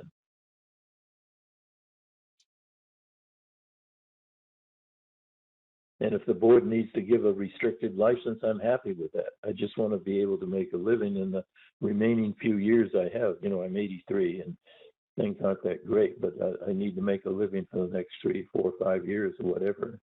And my living would be basically from Social Security and whatever revenues I generate from preparation of income tax returns. As stated in the accusation against you, the Business and Professions Code gives licensees just 30 days to report a judgment for dishonesty, fraud, or breach of fiduciary duty. Do you understand why the board would want to know when one of its CPAs has that kind of a judgment entered against him? Yes, because maybe someone might do an audit and issue a report that's not a valid report or something like that, or but I'm not into those reports at all. I'm only into income tax returns, and I was at fault, I guess, because I didn't follow up. I probably did. Honestly, I didn't know the rule on that 30-day thing, but I should have known it. So that's no excuse. Is honesty important in income tax preparation?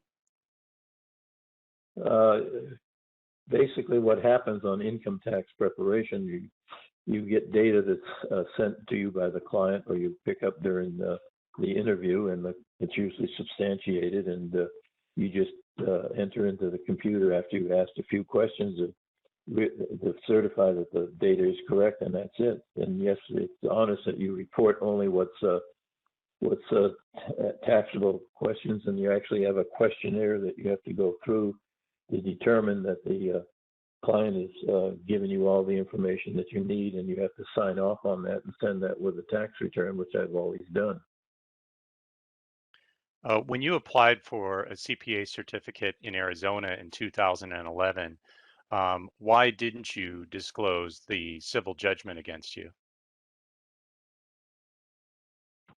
Let's see.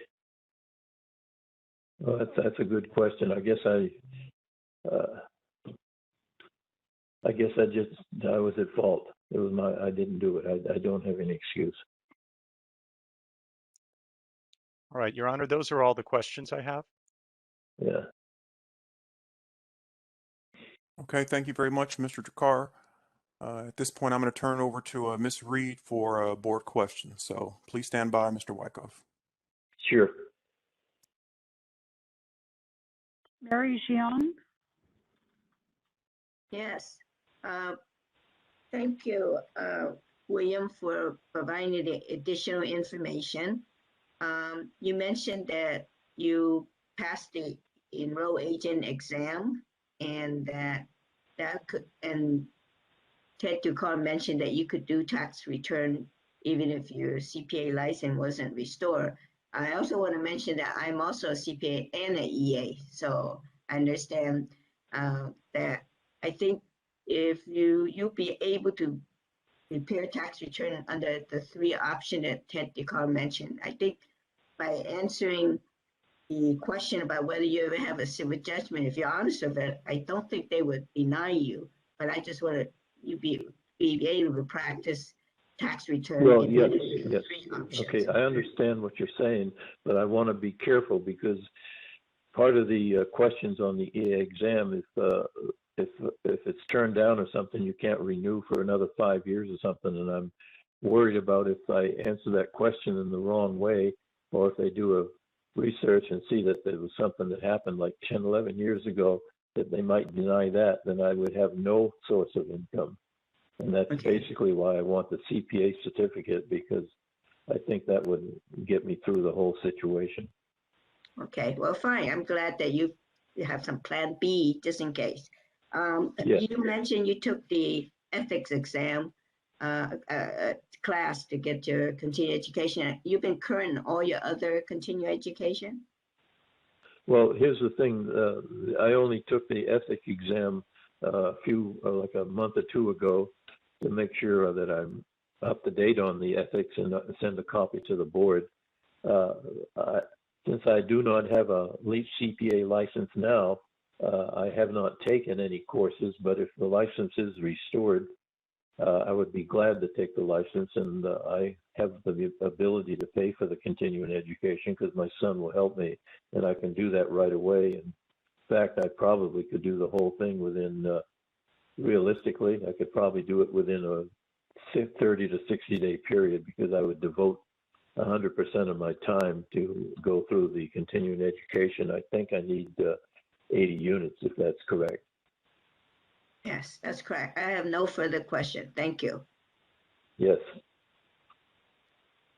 Carrie Ann Farrell Hines? Carrie Ann Farrell Hines, I have no questions. Thank you. Dan Jacobson? Dan Jacobson. Were you, sir, were you represented in the Best Financial, or whatever the name of the case with the Chapmans? Were you represented by an attorney? No, I wasn't. I had no attorney. I represented myself, and when I tried to speak my case, the judge came down hard on me and said I'm a hostile witness, and I tried to explain the situation and how the straw buyer worked and what Ben Williams, his son, had done to try to get more money out of the return and that type of thing, and the fact that it went to a compromise first, and I was willing to compromise with the client and pay some money, but the real estate broker, his father, would not let me do it because he said he was the broker of record and I was only an agent, and I could not obligate the Best Financial Services that only he could accept any negotiation before going to court. So basically he said, hey, no, we're going to go to court. And as me as an agent, I had no voice in it. I had to accept, because I was under agency law, that I had to accept what he said because he was the broker. Have you paid the Chapmans any money since the trial? No, I have not. And what happened, I understand that they were able to get some money from the Real Estate Relief Act, and I have not paid any money. No one's asked for any money, and it was my understanding that when I talked to the lawyer from the real estate department, that by surrendering my license, that everything was taken care of. Thank you very much. Yes. Roshi Leon? No questions. Thank you. Luz Molina Lopez. Luz Molina Lopez, thank you. Yes. Thank you, Mr. Wyckoff. Are you also seeking to reinstate your CPA license in Arizona? No. I have to stay here because I'm not in that great a condition physically, and I'm a veteran, so I need to be here. I go to the Veterans Administration in La Jolla periodically for some help. I'm a diabetic, but I'm getting along fine. The good thing is my brain is still functioning very, very well, but I just need to be here. And my son works here, and he wants to take care of me, so I would never go back to Arizona. Thank you. How do you plan to comply with the CE requirements?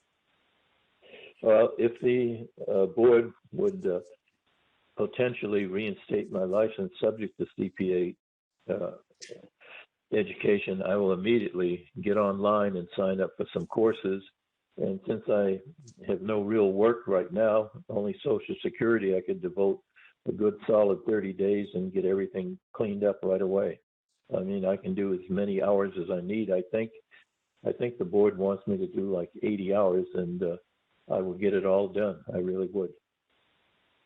Thank you. My last question has to do with your petition to reduce the fine.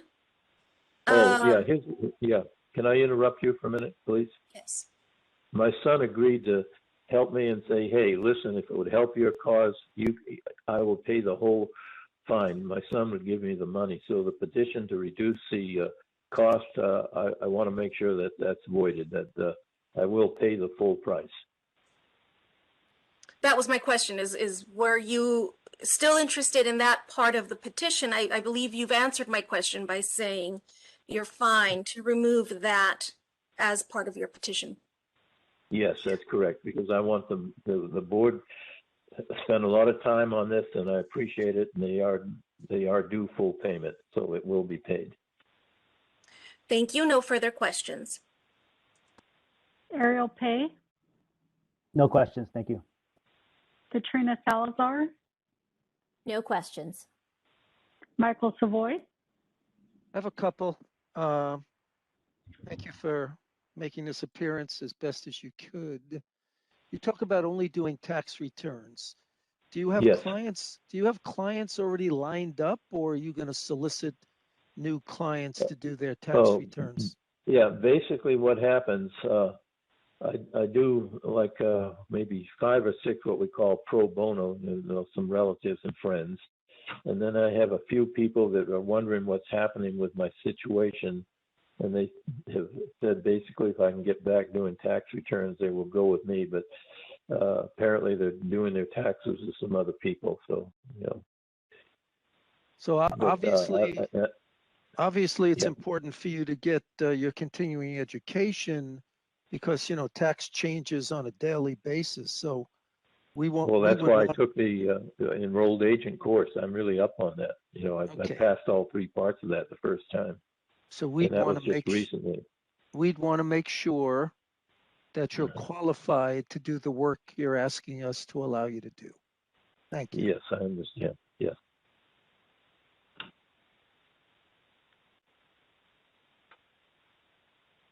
Mark Silverman.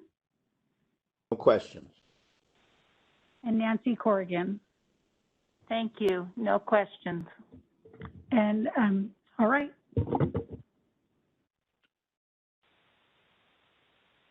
Okay, so I believe I'm sorry, go ahead. No, just wanted to see at this time, members, do you have any other questions before Your Honor proceeds? And Your Honor, I see no hands, so I think we're ready to go forward. Thank you. Thank you. So, Mr. Wyckoff, sometimes when individuals are testifying, there are things that they think of when they are asked questions by the board or the Deputy Attorney General. Is there anything else that you may have thought of that you would like to add in terms of the facts and circumstances to support your petition that you might have forgot to mention earlier? Well, I do have people I've done taxes for before that actually in my file I have 2 or 3 recommendation letters, but they're not current. They're like 2 or 3 years old or whatever, and I could submit that. But I think the real situation is this: is I felt that I was not given a fair chance at the preliminary negotiation with the real estate person to mitigate this through compromise and pay some money. And the real estate company said, no, we're in charge, we're going to go to court. So my hands were tied, I couldn't do anything. And then when I got in court and tried to explain my situation to the judge, I was deemed by him a hostile witness, and the jury was instructed to disregard anything I said. So what else could I do, you know? So, and I really want to get back to work. You know, it's very difficult for me living on Social Security, and you know, fortunately, I won that 5,000 lotto thing, but that money's gone, and I had a little savings account, and that's gone, and now I'm kind of between a rock and a hard place. And in order to file taxes pretty soon, I'm going to have to reinstate my EFIN number and my PTIN number and those type of things. And yeah, I've got to have some certification before I can do that. So I appeal to the board that please let me at least write tax returns. And if the board wants to give me a restricted license, I'm happy with that, because I will promise not to do any audit, read any normal things the CPA would do, you know, review the audits, the compilations. I'm not interested in that. I'm interested in just tax returns only.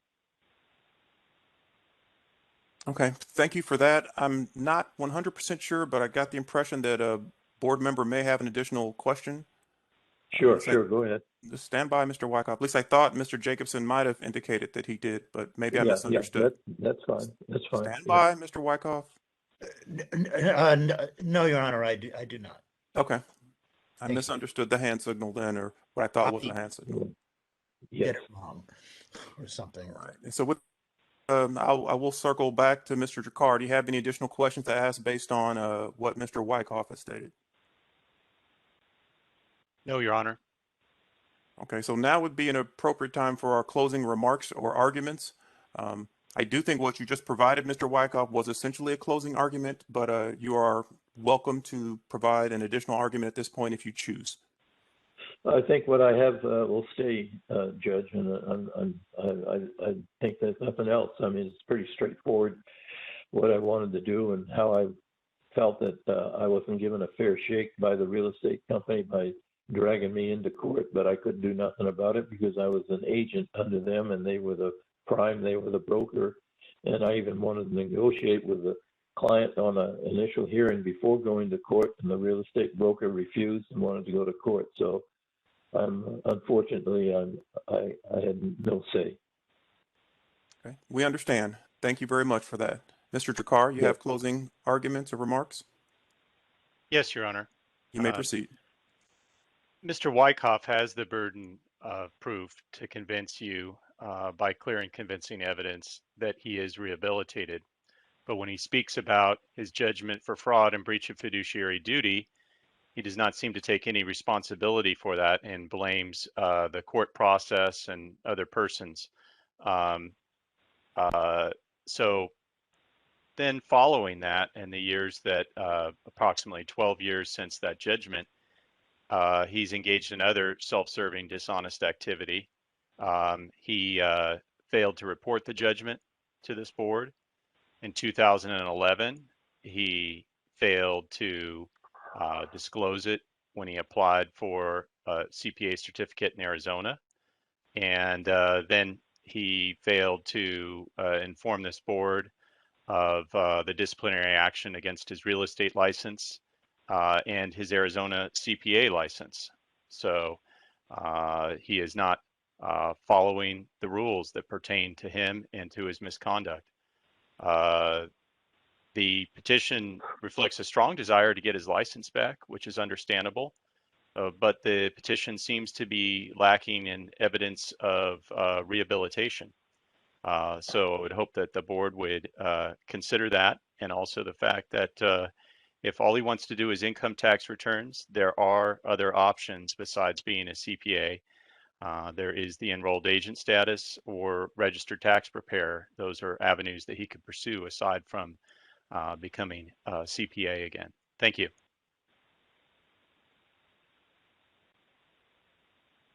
Thank you very much. And so with that said, the matter is submitted, and I will turn this matter back over to the board president at this time. And we are off the record, Ms. Court Reporter, or Madam Court Reporter.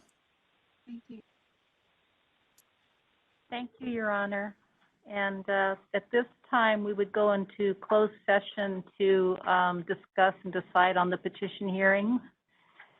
If we can ensure that we only have those present who need to be present, then we will proceed as soon as we're ready. Madam President, this is DCA Legal. Yeah. Yes? Could we take a few minutes break to allow the moderator to handle that? That is definitely what we are doing. We're not going to proceed until we know that we're ready to go forward. So it will take a few minutes to do that, Ms. Joffrey. Thank you. All right, thank you. I do have a question, though, before we break, and that is that there are occasions where the court reporter will stand by in case we need readback. It is an option. It is rare that that happens, but I do have to find out whether or not that is what you would like, to see if the court reporter should stand by in case we need something read back.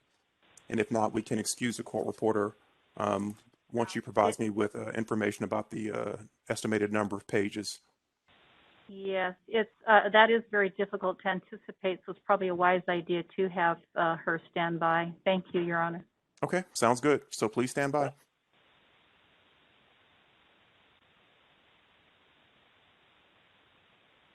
This is the moderator. So those members of the public and the attendees, if you can please log out so we can lock the session or the event for closed session. If I remove you from my end, that will prevent you from being able to log back in at a later time. We do have a committee meetings this afternoon. So if you can please log out and then we will lock the session.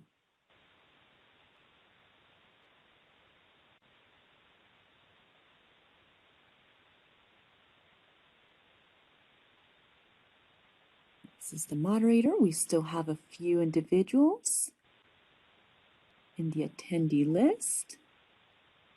Again, if you can please log out, that way we do not have to remove you and you won't be able to log in later.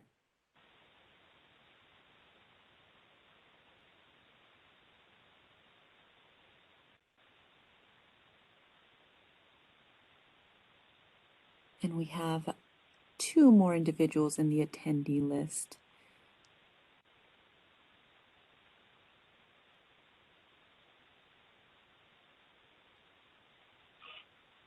And at this time, and this is a question to the board, am I able to remove the last petitioner at this time from the meeting? This is DCA Legal. Yes, please. Thank you.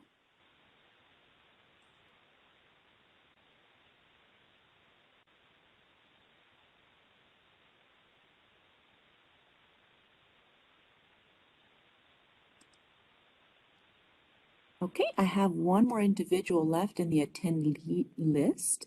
Marie, if you can please remove yourself or exit the meeting. That way you are able to join us back if you're interested in observing the committee meetings. Otherwise, if I remove you from the meeting, that will prevent you from being able to log back in at a later time with that same email address. So as I'm waiting for the last attendee to remove themselves, I have locked the session and I am looking at the panelist list, and I wanted to confirm with Deanne, I'm going to give you the host role. I wanted to confirm, is there anyone else on the panelist list besides myself and my co-moderator that should be removed?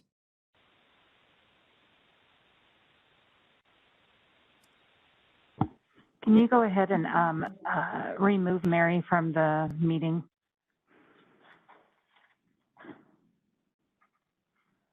Yes, the attendee has been.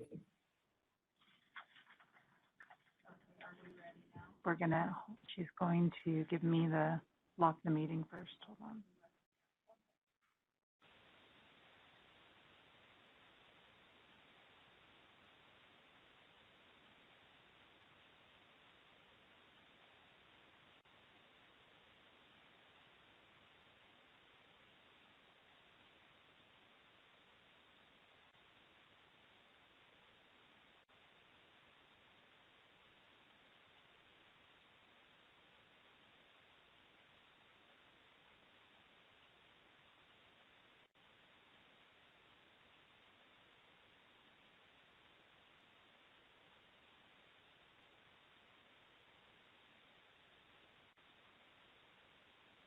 Okay, so the meeting is now locked. Deanne, would you like me to give you the host role at this time? Yes, please. Okay. Can you confirm the recording is off too? Oh, awesome. Thank you. Mhm.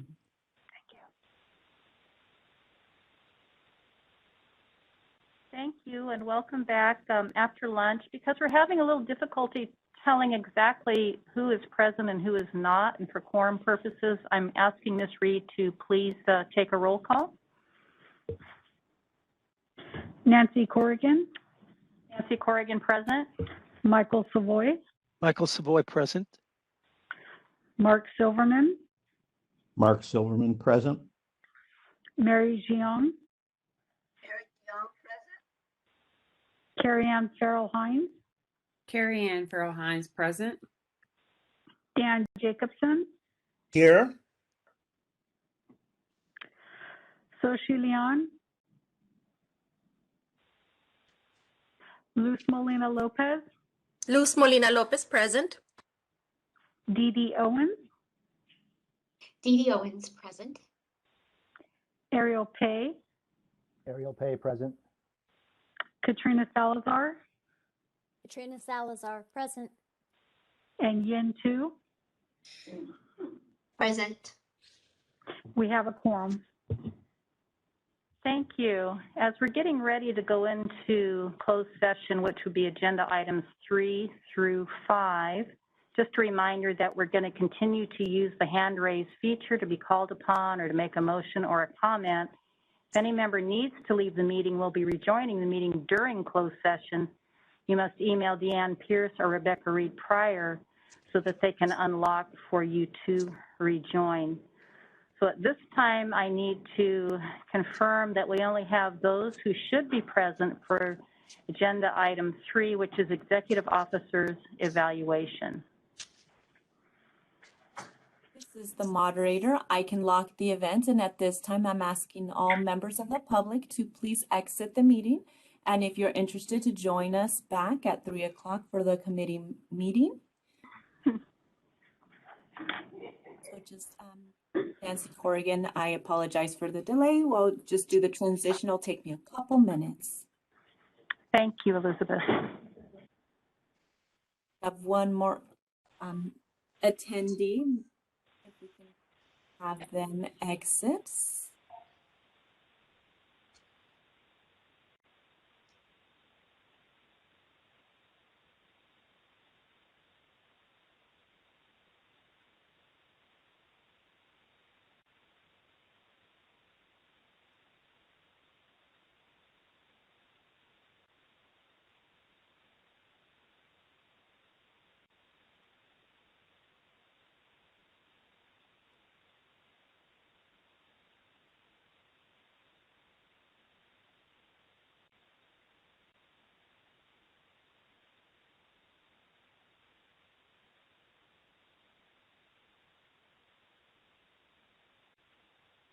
So Elizabeth, we should only have board members and Nicole Lee present for this part of the closed session. And when we're ready, please let me know and we'll proceed. Thank you. I appreciate that. Good afternoon. My name is Luz Molina Lopez, Chair of the California Board of Accountancy's Committee on Professional Conduct, and I would like to call our meeting to order. I would like to note that CBA members may view any committee meeting they do not sit on only as an observer and will remain as an attendee until their scheduled committee meeting, at which time they will be moved to the participants panel. At this time, I will turn the meeting over to Ms. Reed to take roll call and establish a quorum. When Ms. Reed calls your name, please unmute your microphone and state your name. Remember to mute afterwards. Ms. Reed, you may begin. Dan Jacobson, Here. Soshi Leon, Here. Luz Molina Lopez, Here. Dee Dee Owens, Here.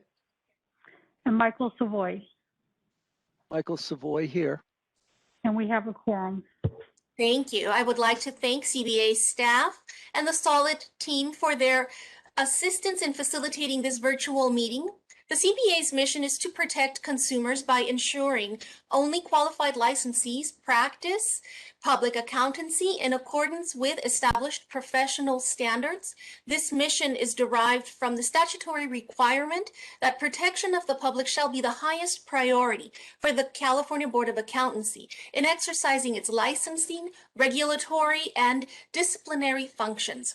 Whenever the protection of the public is inconsistent with other interests sought to be promoted, the protection of the public shall be paramount.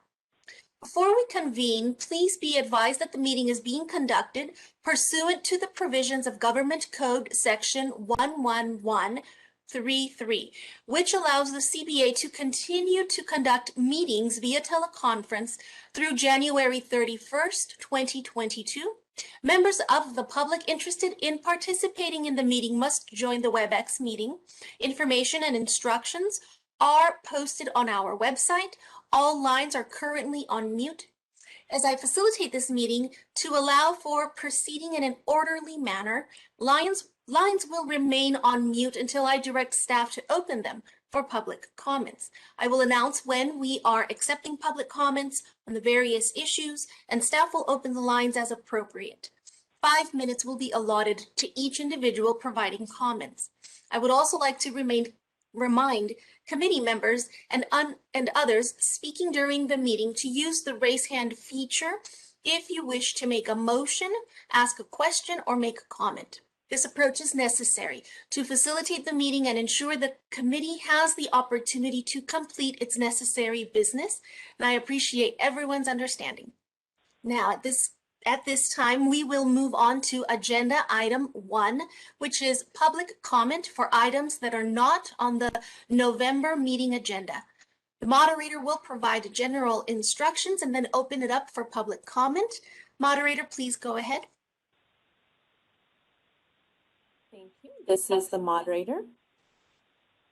Members of the public, if you would like to participate, the instructions are and will be on the screen each time public comment is requested. On your screen, you'll see the instructions. First, click on the Q&A icon, which is typically located at the bottom right corner of your WebEx screen. It is a question mark inside of a square.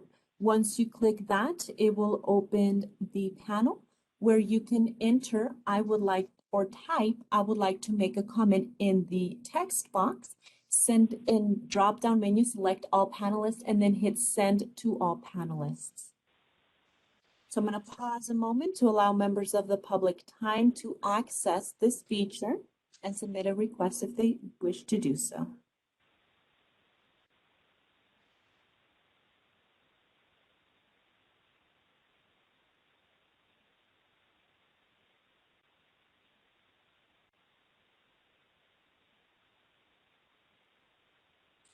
Committee Chair, I see no request for public comment. Would you like me to close the Q&A feature? Yes, please do. Thank you. Agenda item number 2 is approval of the minutes of the September 23rd, 2021 Committee on Professional Conduct. If any members would like to make a motion to approve the minutes of the September 23rd, 2021 CPC meeting, please do so by using the hand raise feature, and I will call on you. Ms. Owens? Yes, I move to adopt the meeting minutes from our last session. Thank you. Mr. Jacobson? I second that motion. Thank you. Are there any comments from members regarding this item or this action? I don't see any hands raised. Moderator, will you please take public comment? This is the moderator. I've opened up the Q&A. The instructions are on the screen for your reference. If you would like to participate in public comment, click on the Q&A icon, which is the question mark inside a square, and the text box will appear. Type, I would like to make a comment, and send it to all panelists.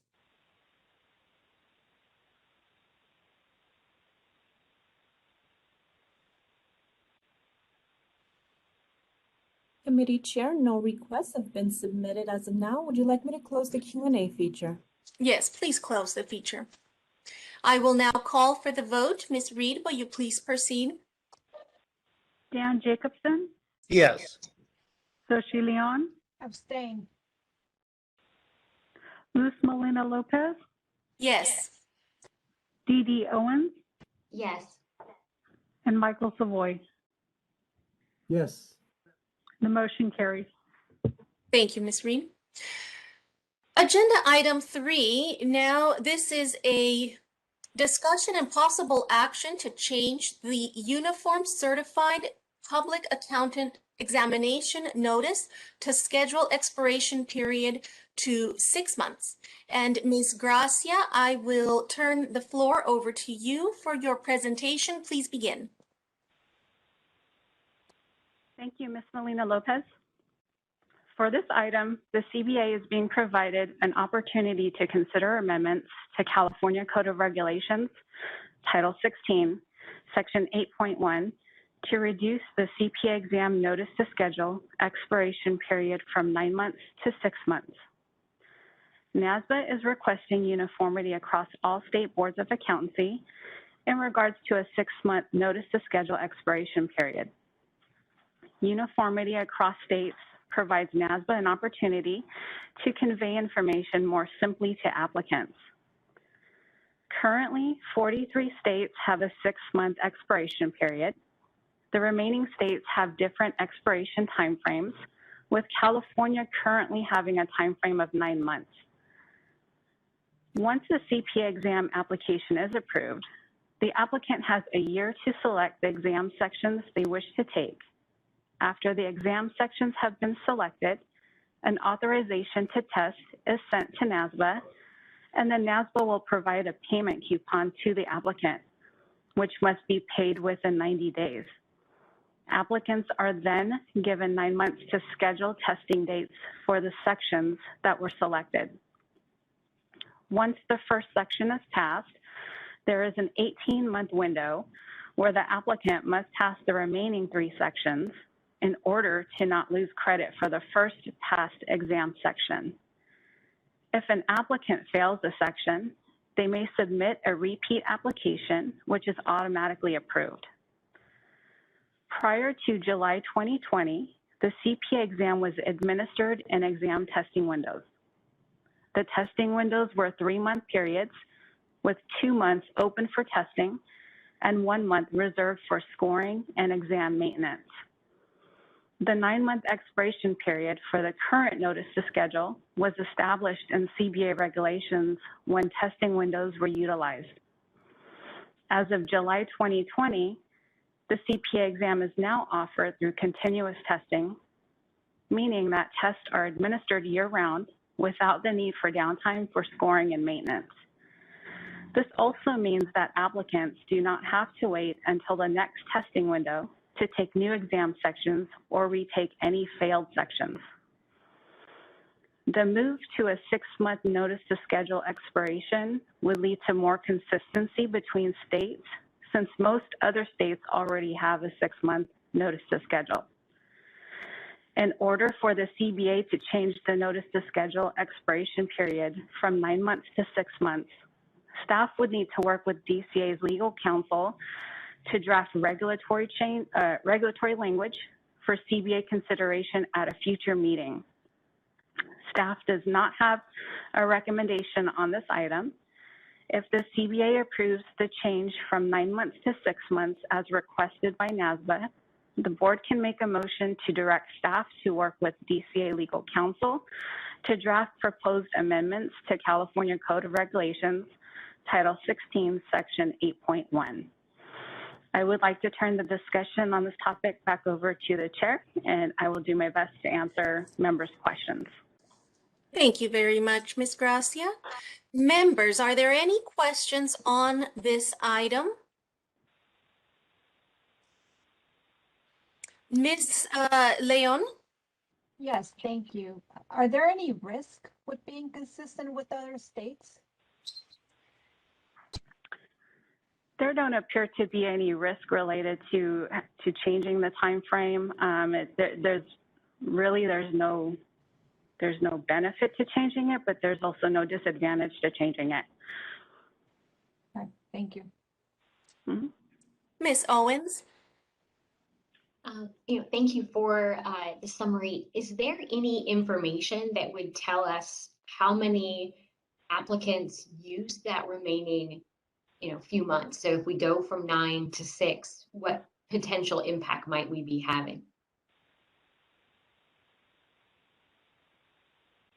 I don't believe we have that specific information, but we do have information on the percentage of notice to schedules that have expired for a 9-month time frame compared to a 6-month NTS time frame.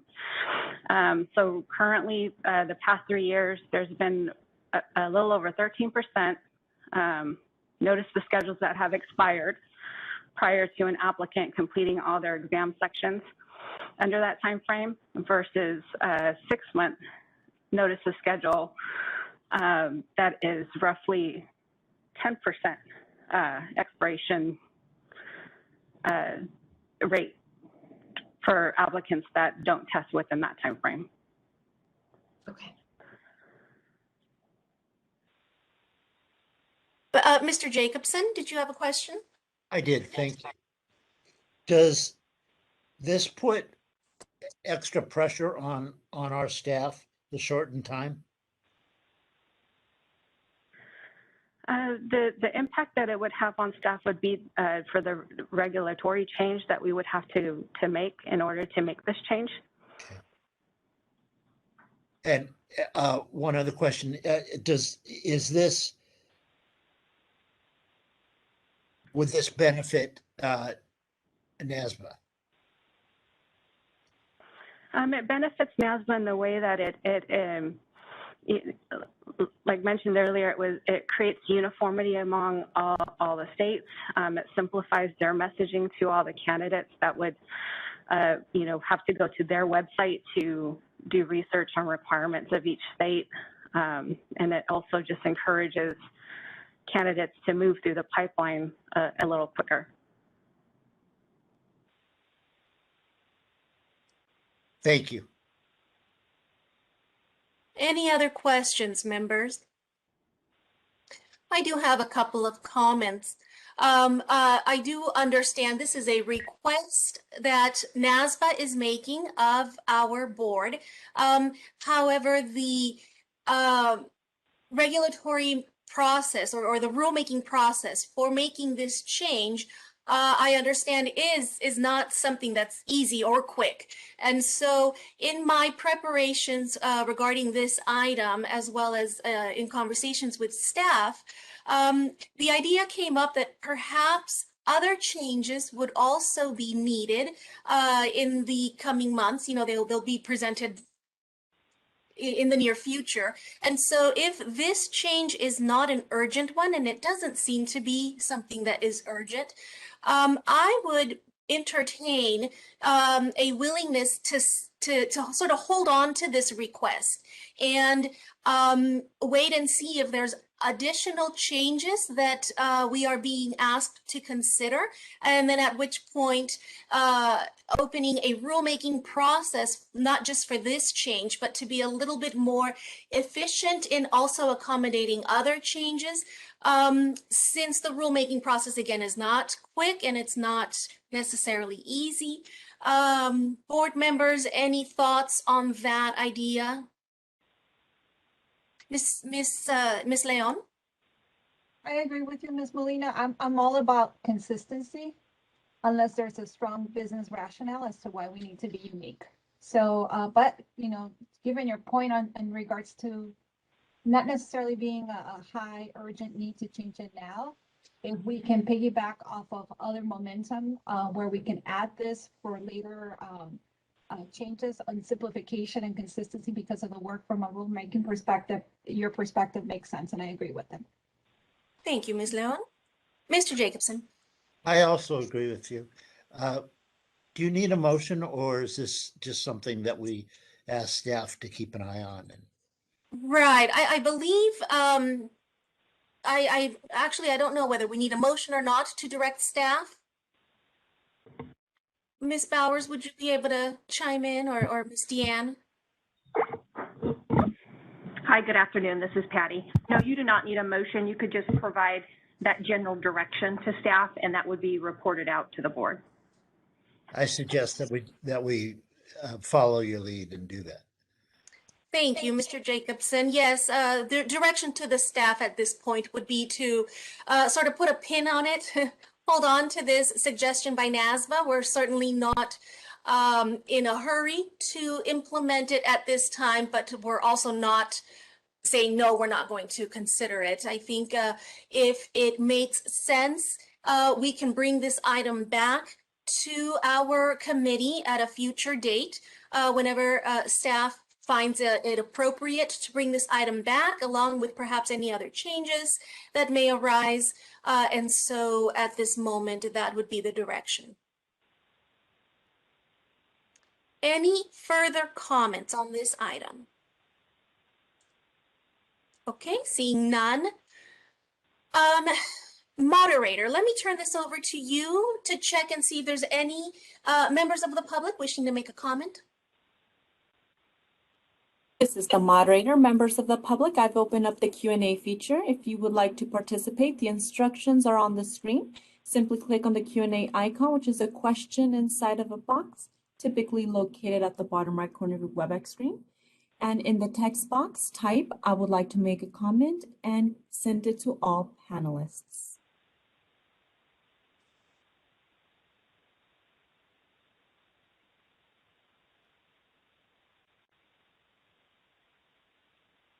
Committee Chair, I don't see any requests coming in. Would you like me to close the Q&A feature?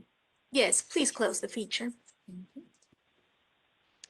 Thank you. Now moving on to agenda item number 4, agenda items for next meeting. Do any members wish to make a request for any items to be placed on the next Committee on Professional Conduct meeting agenda? I don't see any hands raised. I will turn this over to the moderator to make the same question for public input. This is the moderator. The instructions are on the screen. Members of the public, if you would like to participate in public comment, click on the question mark inside a square located at the bottom right corner of your WebEx screen. And in the text box, type, I would like to make a comment, and send it to all panelists.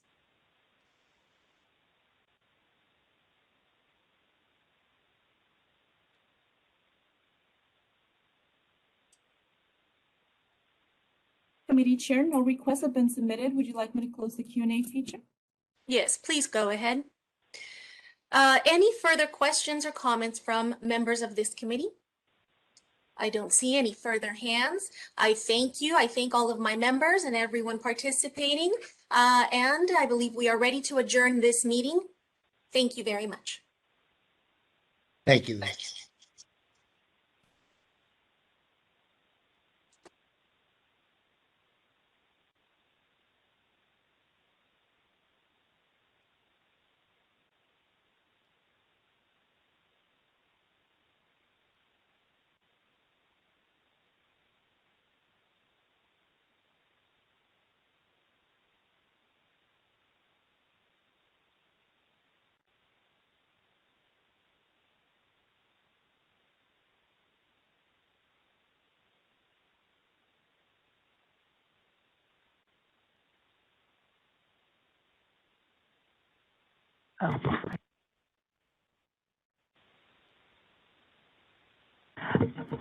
Members, we'll start the LC meeting in about 3 to 5 minutes here.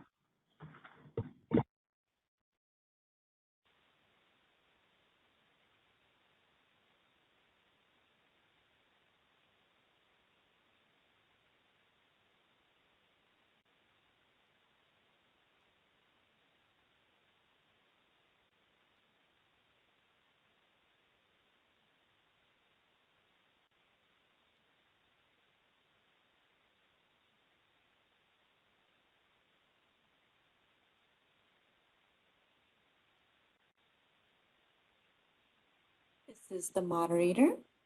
I would like to do a few mic checks here. So Miss Katrina Salazar, if we can do a quick mic check and video check if you're ready.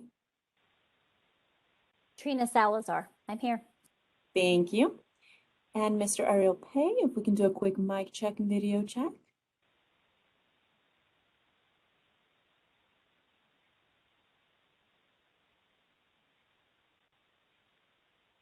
I see your video feed. I think you might be connecting your audio.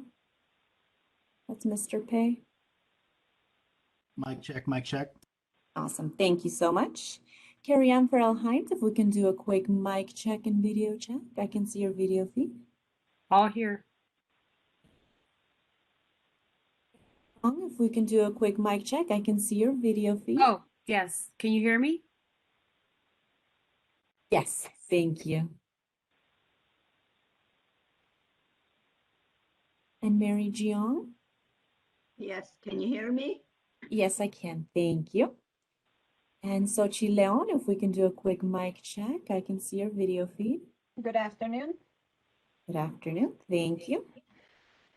And Miss Molina Lopez was speaking earlier, so unless you want to do another mic check, I think you're ready to go.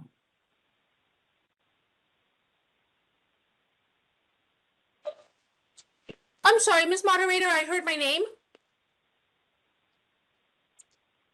This is Luz Molina.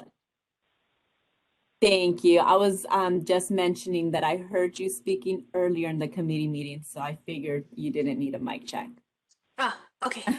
Thank you. Sorry about that.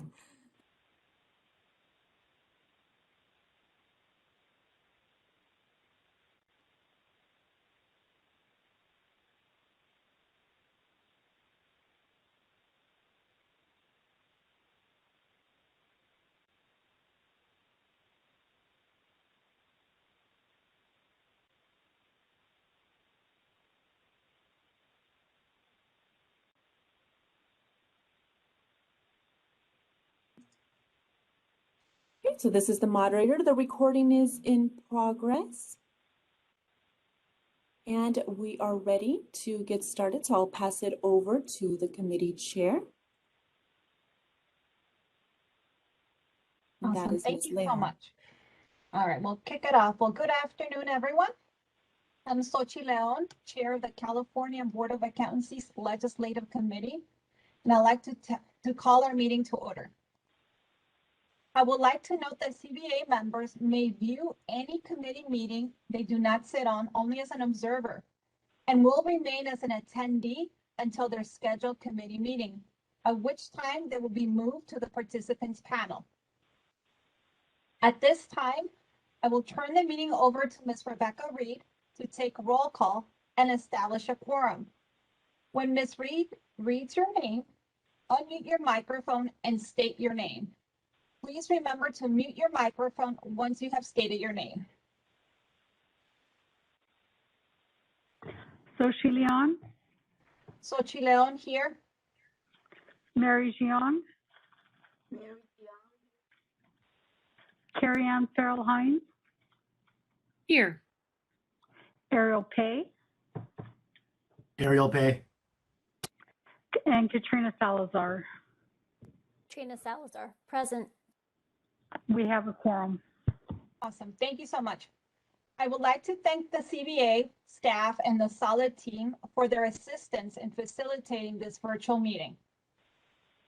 The CBA's mission is to protect consumers by ensuring only qualified licensees practice public accountancy in accordance with established professional standards.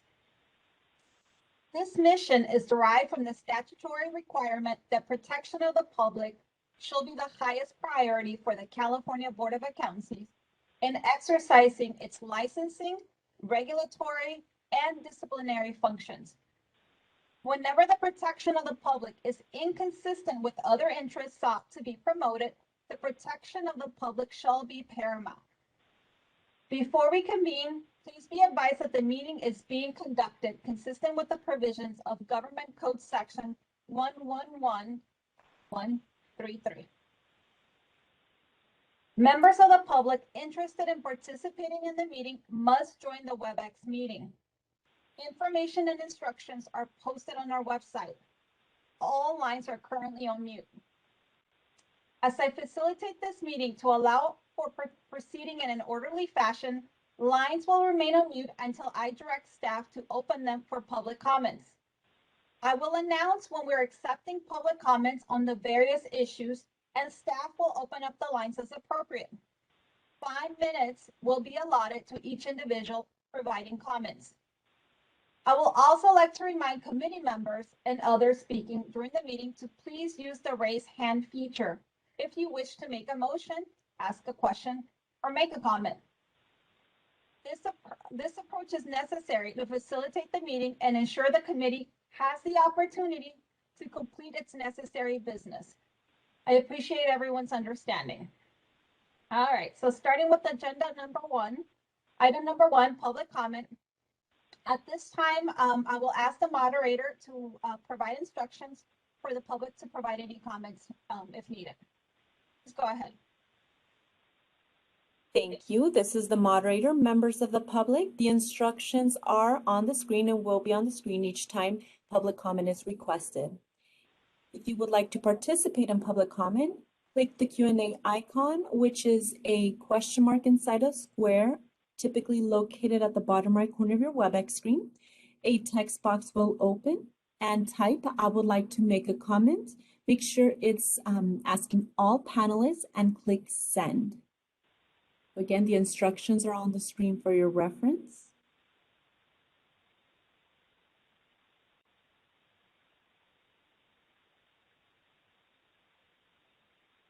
Committee Chair, I see no requests coming in. Would you like me to close the Q&A feature? Please do so.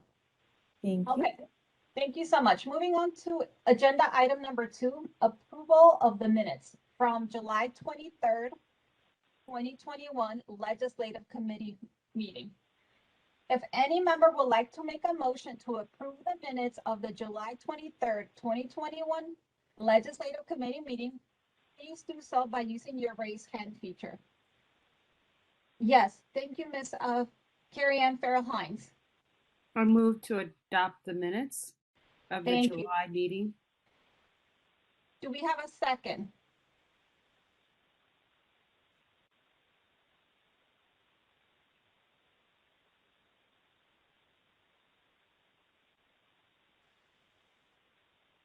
A second for the motion to approve the Legislative Committee meeting minutes from July 23rd. Thank you, Mr. Ariel Pay. Second. Thank you so much. Any comments from our members? All right, if we can open it up for any public comments. As the moderator, the Q&A is now open. The instructions are on the screen. Members of the public, if you would like to participate in public comment, click on the question mark inside a square, typically located at the bottom right corner of your WebEx screen. And in the text box, type, I would like to make a comment, and send it to all panelists.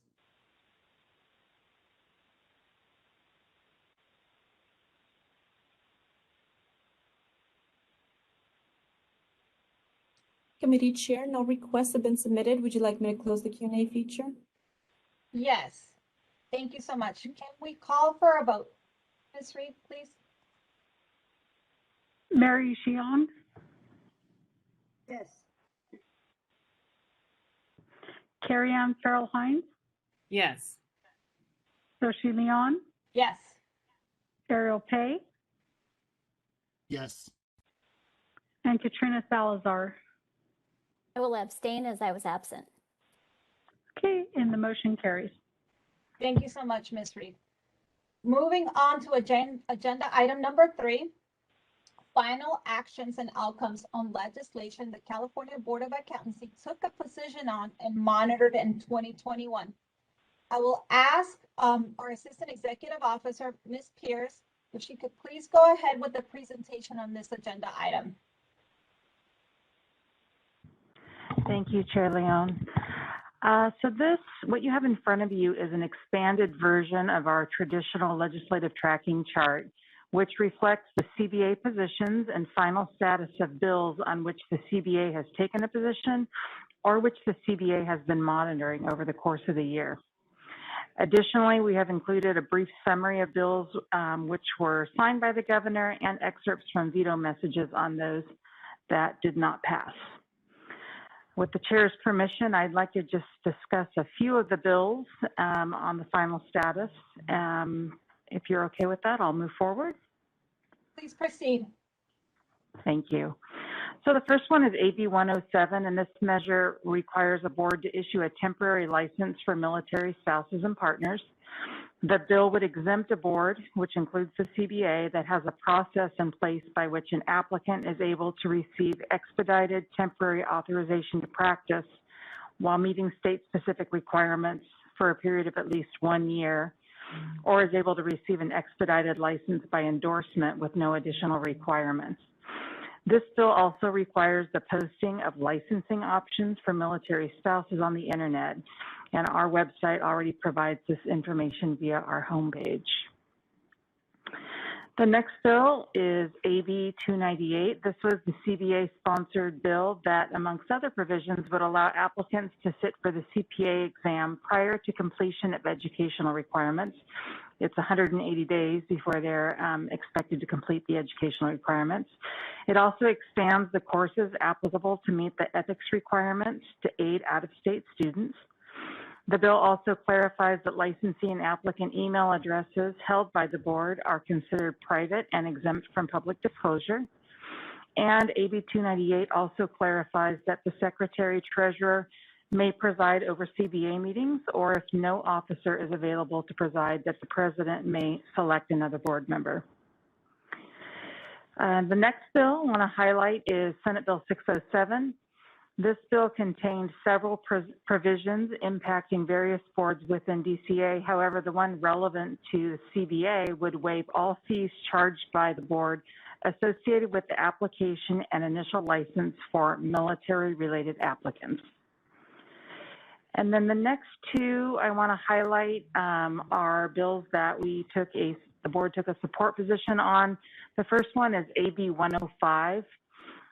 This bill would have required that, among other provisions, state boards and commissions consisting of one or more volunteer members have at least one board member or commissioner from an underrepresented community. And this bill was vetoed by the governor.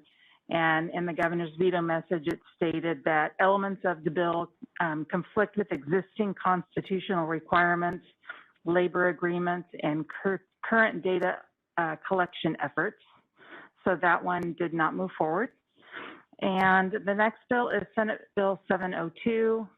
This bill would have required that the governor convene a working group to discuss and make recommendations on the most effective way to ensure the state's leadership on boards and commissions reflect the diversity in age, ethnicity, gender, gender identity, disability status, region, veteran status, and sexual orientation, among other things, that are representative of the state.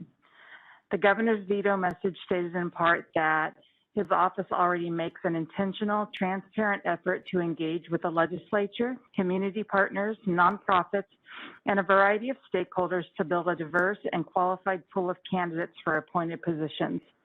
He also indicated that the demographic information specified for reporting under this bill is optional and self-reported by candidates, making collection problematic. So the legislature will reconvene on January 3rd of 2022 to begin the second year of the two-year session. And I'll turn it back over to the chair, and I'm happy to answer any questions that members may have. Thank you. Thank you so much, Ms. Pierce. Any comments or questions from members?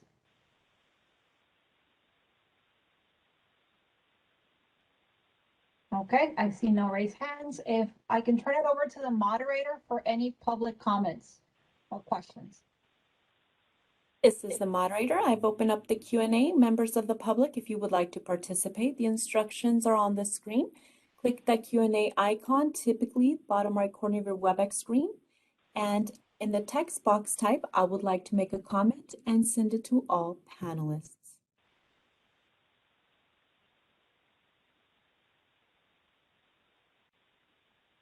Committee Chair, no requests have been submitted. Would you like me to close the Q&A feature? Please, thank you so much. And again, thank you, Ms. Pierce, for your partnership the whole year. All right, just wrapping up to the last agenda items or new topics for the next meeting. Do any members wish to request that any items be placed on the next legislative committee meeting agenda? If you can, please raise your hand if you have any suggestions. All right, seeing none, if we can turn it over to the moderator, please, to see if there's any comments from the public. The moderator on the Q&A feature. The instructions will be on the screen in just a moment. If you would like to participate, click the Q&A icon, which is a question mark inside a square, typically located at the bottom right corner of your WebEx screen, and type, "I would like to make a comment" in the Ask field and send it to all panelists.